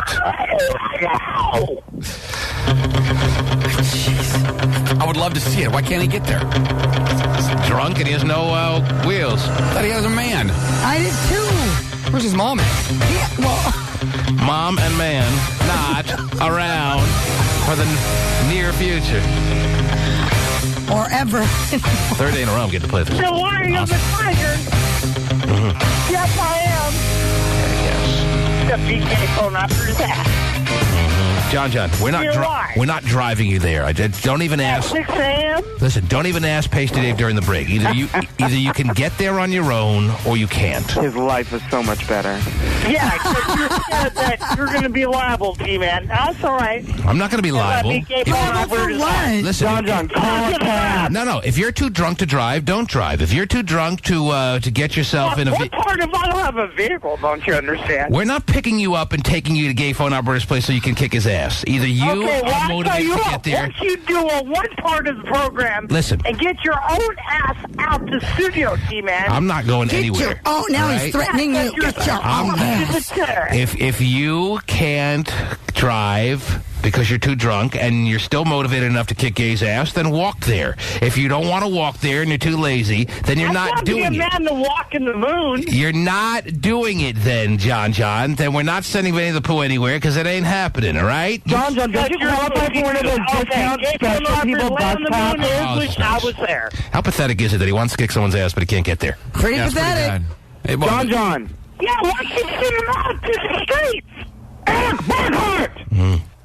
Don't you qualify for one of the streets? Guess what? I only want to hear you. He's challenging Gay to meet him in the streets Special now. people bus passes, John. You can take the bus. I'm a special person, bitch. Why don't you move on, you Woody Woodpecker? That's a good one. It's like Gay wants to fight him now. I know. Gay wants him to come. Gay, he's challenging you to fight him. He's challenging you to meet him in the streets now because he can't get to your place. Is that something that's going to happen or no? Because if I beat him up in the streets, he won't be liable. I don't know why he keeps. I don't know what he's talking about. Why don't you, hop on the bus, John. You don't have to be sober to be on the bus. Yeah. No, you don't. In fact, now I think it's a prerequisite. You don't even. I don't answer his text right. Are you sure? Listen, John, either get yourself on the bus or it ain't happening. Figure it out. Let us know. We'll be happy to cover it live and in person. But I don't think it's happening, Terry. Darn it. I wanted to happen. I want Gay to be accountable for calling. That's kind of rude to call someone son of bastard. I would love Gay to be accountable. Daughter of hoe, no problem. Son of bastard, that's a fighting words. Don't you know? The T-Man Show. How about this? The Lifetime Channel's doing a 24-hour marathon of the Golden Girls tomorrow. How could gay phone operator be mad at anyone? I know. Because Estelle Getty, the one who played the oldest of the blue-haired women, I don't know much about the show, but I remember she was, like, in real life younger than all the other cast members. But she played the old mom or something. Yes. She died. I know. And they're doing a marathon of Golden Girls fun and frolics. Oh, there were plenty to go around. Oh, it's never ending. No. Thank you for being a friend. This isn't the version they used on the show, I don't think, but it's the right song. Oh, that's all we got. Unless you want to look through all the TV tunes. I'm going to pass. How could gay phone operator, as I said, Terry, want to fight John on a day like today? I don't know. Non-stop Golden Girls? I know. A dream come true. I mean, the only thing better would be non-stop Golden Grams. All right. Anyway, very good. I'll be watching. That show is a hoot. A hoot it is. That B. Arthur. Oh, God, she kills me. Funny every time. Oh, yeah. What else is going on, Terry? Well, I was telling you about Ethan Hawke's got a new daughter. By the way, if I haven't mentioned Terry, I just want to say to you, Oh. You really never watched the show? I used to love it. Really? I thought it was pretty much unwatchable, but Really? That's just me. I don't know. I'm sorry I didn't get into Golden Girls. Yeah, it probably is unwatchable. Yeah, but you watch a lot worse shows than Golden Girls. Okay. Way worse. Yeah. Don't get me wrong. I'll watch some of the worst TV around, but never watched really one episode of Golden Girls. Terry. Anyway, Ethan Hawke, new daughter. Remember, he got married about a week before. And this is to the nanny that he cheated on Sienna Miller with. Uma Thurman? No, Sienna Miller because he was... Uma Thurman. Yeah, God, I'm getting them all mixed up.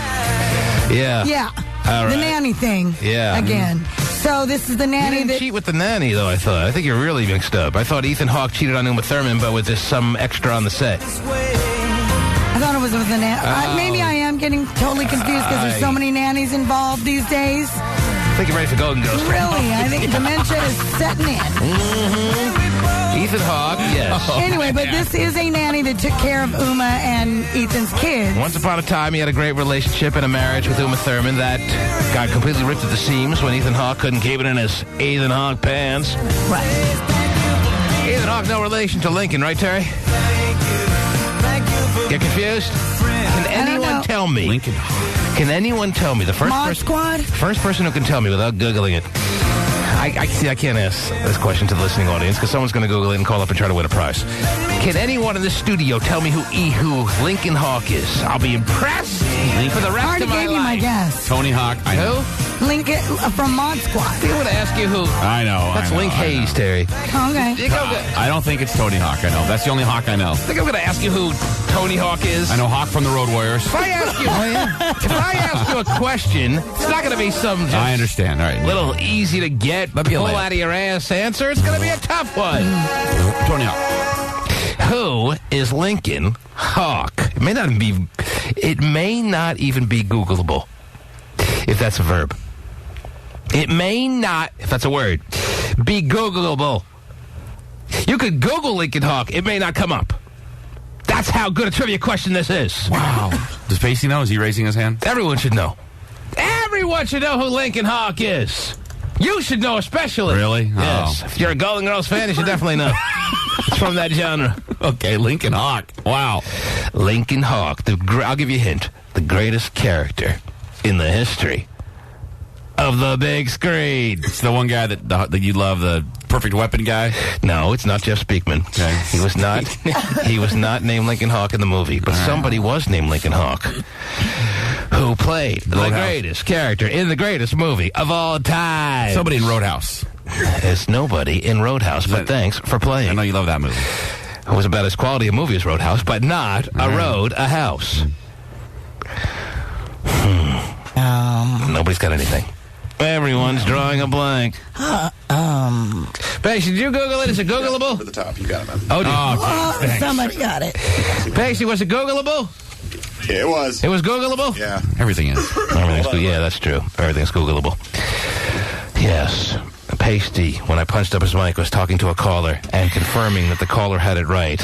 And he was telling the caller that, yes, Lincoln Hawk is the name of the main character that Sylvester Stallone played in the movie Over the Top, the only movie up to that point and to this day about arm wrestling. Are you serious? Great topic. You never saw Over the Top? Of course not. Awful. But good. Awful but good? Yes, awful but great. Yeah, it is. It's really good. You went to great. It was so awful that you have to see it at least 15 times. It's about arm wrestling. How could you not watch it? It's about arm wrestling! How could I watch it? When he turns his cap around, he's ready for combat. It was for his son, right? He was trying to get the custody of his son. He's ready for arm wrestling warfare. Terry saw us to drive through. And he needed to win all the cash money that came along with being the top prize winner of the arm wrestling competition so they can prove to the family of his ex-wife that he was capable of taking care of his son. The son that he loved. The son that was his true identity, Terry. That's what this movie was about. It wasn't really about arm wrestling after all. It was about the love, the relationship, the ties that couldn't be severed between a man who hadn't seen his son for 15 years. Yes. It's very believable, too, because 5'6" guys usually win arm wrestling competitions. All tied up in great movie-making experiences known as Over the Top. I know there was a memorable song from it, but I don't remember what it was. Kenny Loggins, come on, meet me halfway. Really? Yeah. Oh my God. I didn't even know these things. God. Well, because I just watched it about 6 times last week. Okay, fair enough. On what channel? Now tell me who Sylvester Stallone had to beat in the finals of the arm wrestling competition. That I think I know. Oh yeah, who is it? Terry Funk? No! Oh. Terry Funk was one of the henchmen of the father of the ex-wife that he was all battling with. Was it? The name of the character, not the name of the person in real life. Oh, the name of the character. Never get that. That he had to win in the final arm wrestling match, who was his big nemesis the real whole time throughout the movie. If I'm not going to get Lincoln Hawk, I'm not going to get the guy he beat. Ball Harley! Really? Oh, man. There he is, right here. Paste printed out the poster for the movie Over the Top. Stop it. It's Ball Harley. I would never want to arm wrestle him. He looks so tough. No, you don't want to arm wrestle Ball Harley. But anyway, I suggest everyone, arm wrestling. If you're not heading to Blockbuster already, head now. That looks so good. And they'll laugh at you when you ask them if they have a copy. No doubt. Yes. It's great that actually made the big screen. He was just a regular old trucker, Terry. Yes, he was. Oh, but when he turned around his cap. Oh, man, he was a beast. He was ready to destroy in the arm wrestling circle. That's right. Great. Mm-hmm. And his son was Mikey on General Hospital. Nothing like settling your differences in a 3-foot in diameter circle. That's right. And if this doesn't work, we'll leg wrestle. Mm-hmm. Lay on our backs. Go at it. Don't make us play rock, paper, scissors. That's right. It could be blood. Or cover yourself. So how did I get all started on this conversation? Okay. Ethan Hawke. Ethan Hawke. Ethan Hawke. Yes. Lincoln Hawke. I asked And then you who Lincoln Hawke was. Right. Okay. No relation, by the way. Just so you know. That's how I got started. Right. So, cool name, Ethan Hawke has moved on from Uma Thurman in grand style. He is now a daddy again. Yes. With the woman who used to be his nanny? Yes. But there was I never knew he had a tie of any kind of romantic level to the nanny. Well, that's what my news story is saying, that she used to be the nanny when... Sounds right. When they were together. That. When Uma and him... I don't know necessarily if that was like an affair that broke up the relationship. I have to read the Ethan Hawke Wikipedia page right after I read the Lincoln Hawke Wikipedia page. But she was a nanny for Ethan and his then wife Uma. And that'll be right after I read the Ball Harley Wikipedia page, which will be right after I read the Estelle Getty Wikipedia page, which is right after I read the... Oh, but then if I go to YouTube, I can watch clips of Over the Top. Then I can watch clips of the Golden Girls on YouTube. Never ends. That's right. All you got to do is go to YouTube. I'm sure they have clips of everything. Everyone uploads everything on YouTube. I mean, I see stuff. I'm like, who the hell took their VCR to their computer and uploaded this crap? And yet it's always there. And it's clearly a VCR because it goes at the beginning. You know, you can tell someone recorded it off the TV. Right. Somebody out there in the world, which is hard to believe, took the time to take a cable from their VCR to their computer and upload some of the most ridiculous crap that I am dying to see. But I'm happy they did. Exactly. Dying to see it. So I guarantee you scenes from Over the Top are on YouTube. And worth every penny of your time.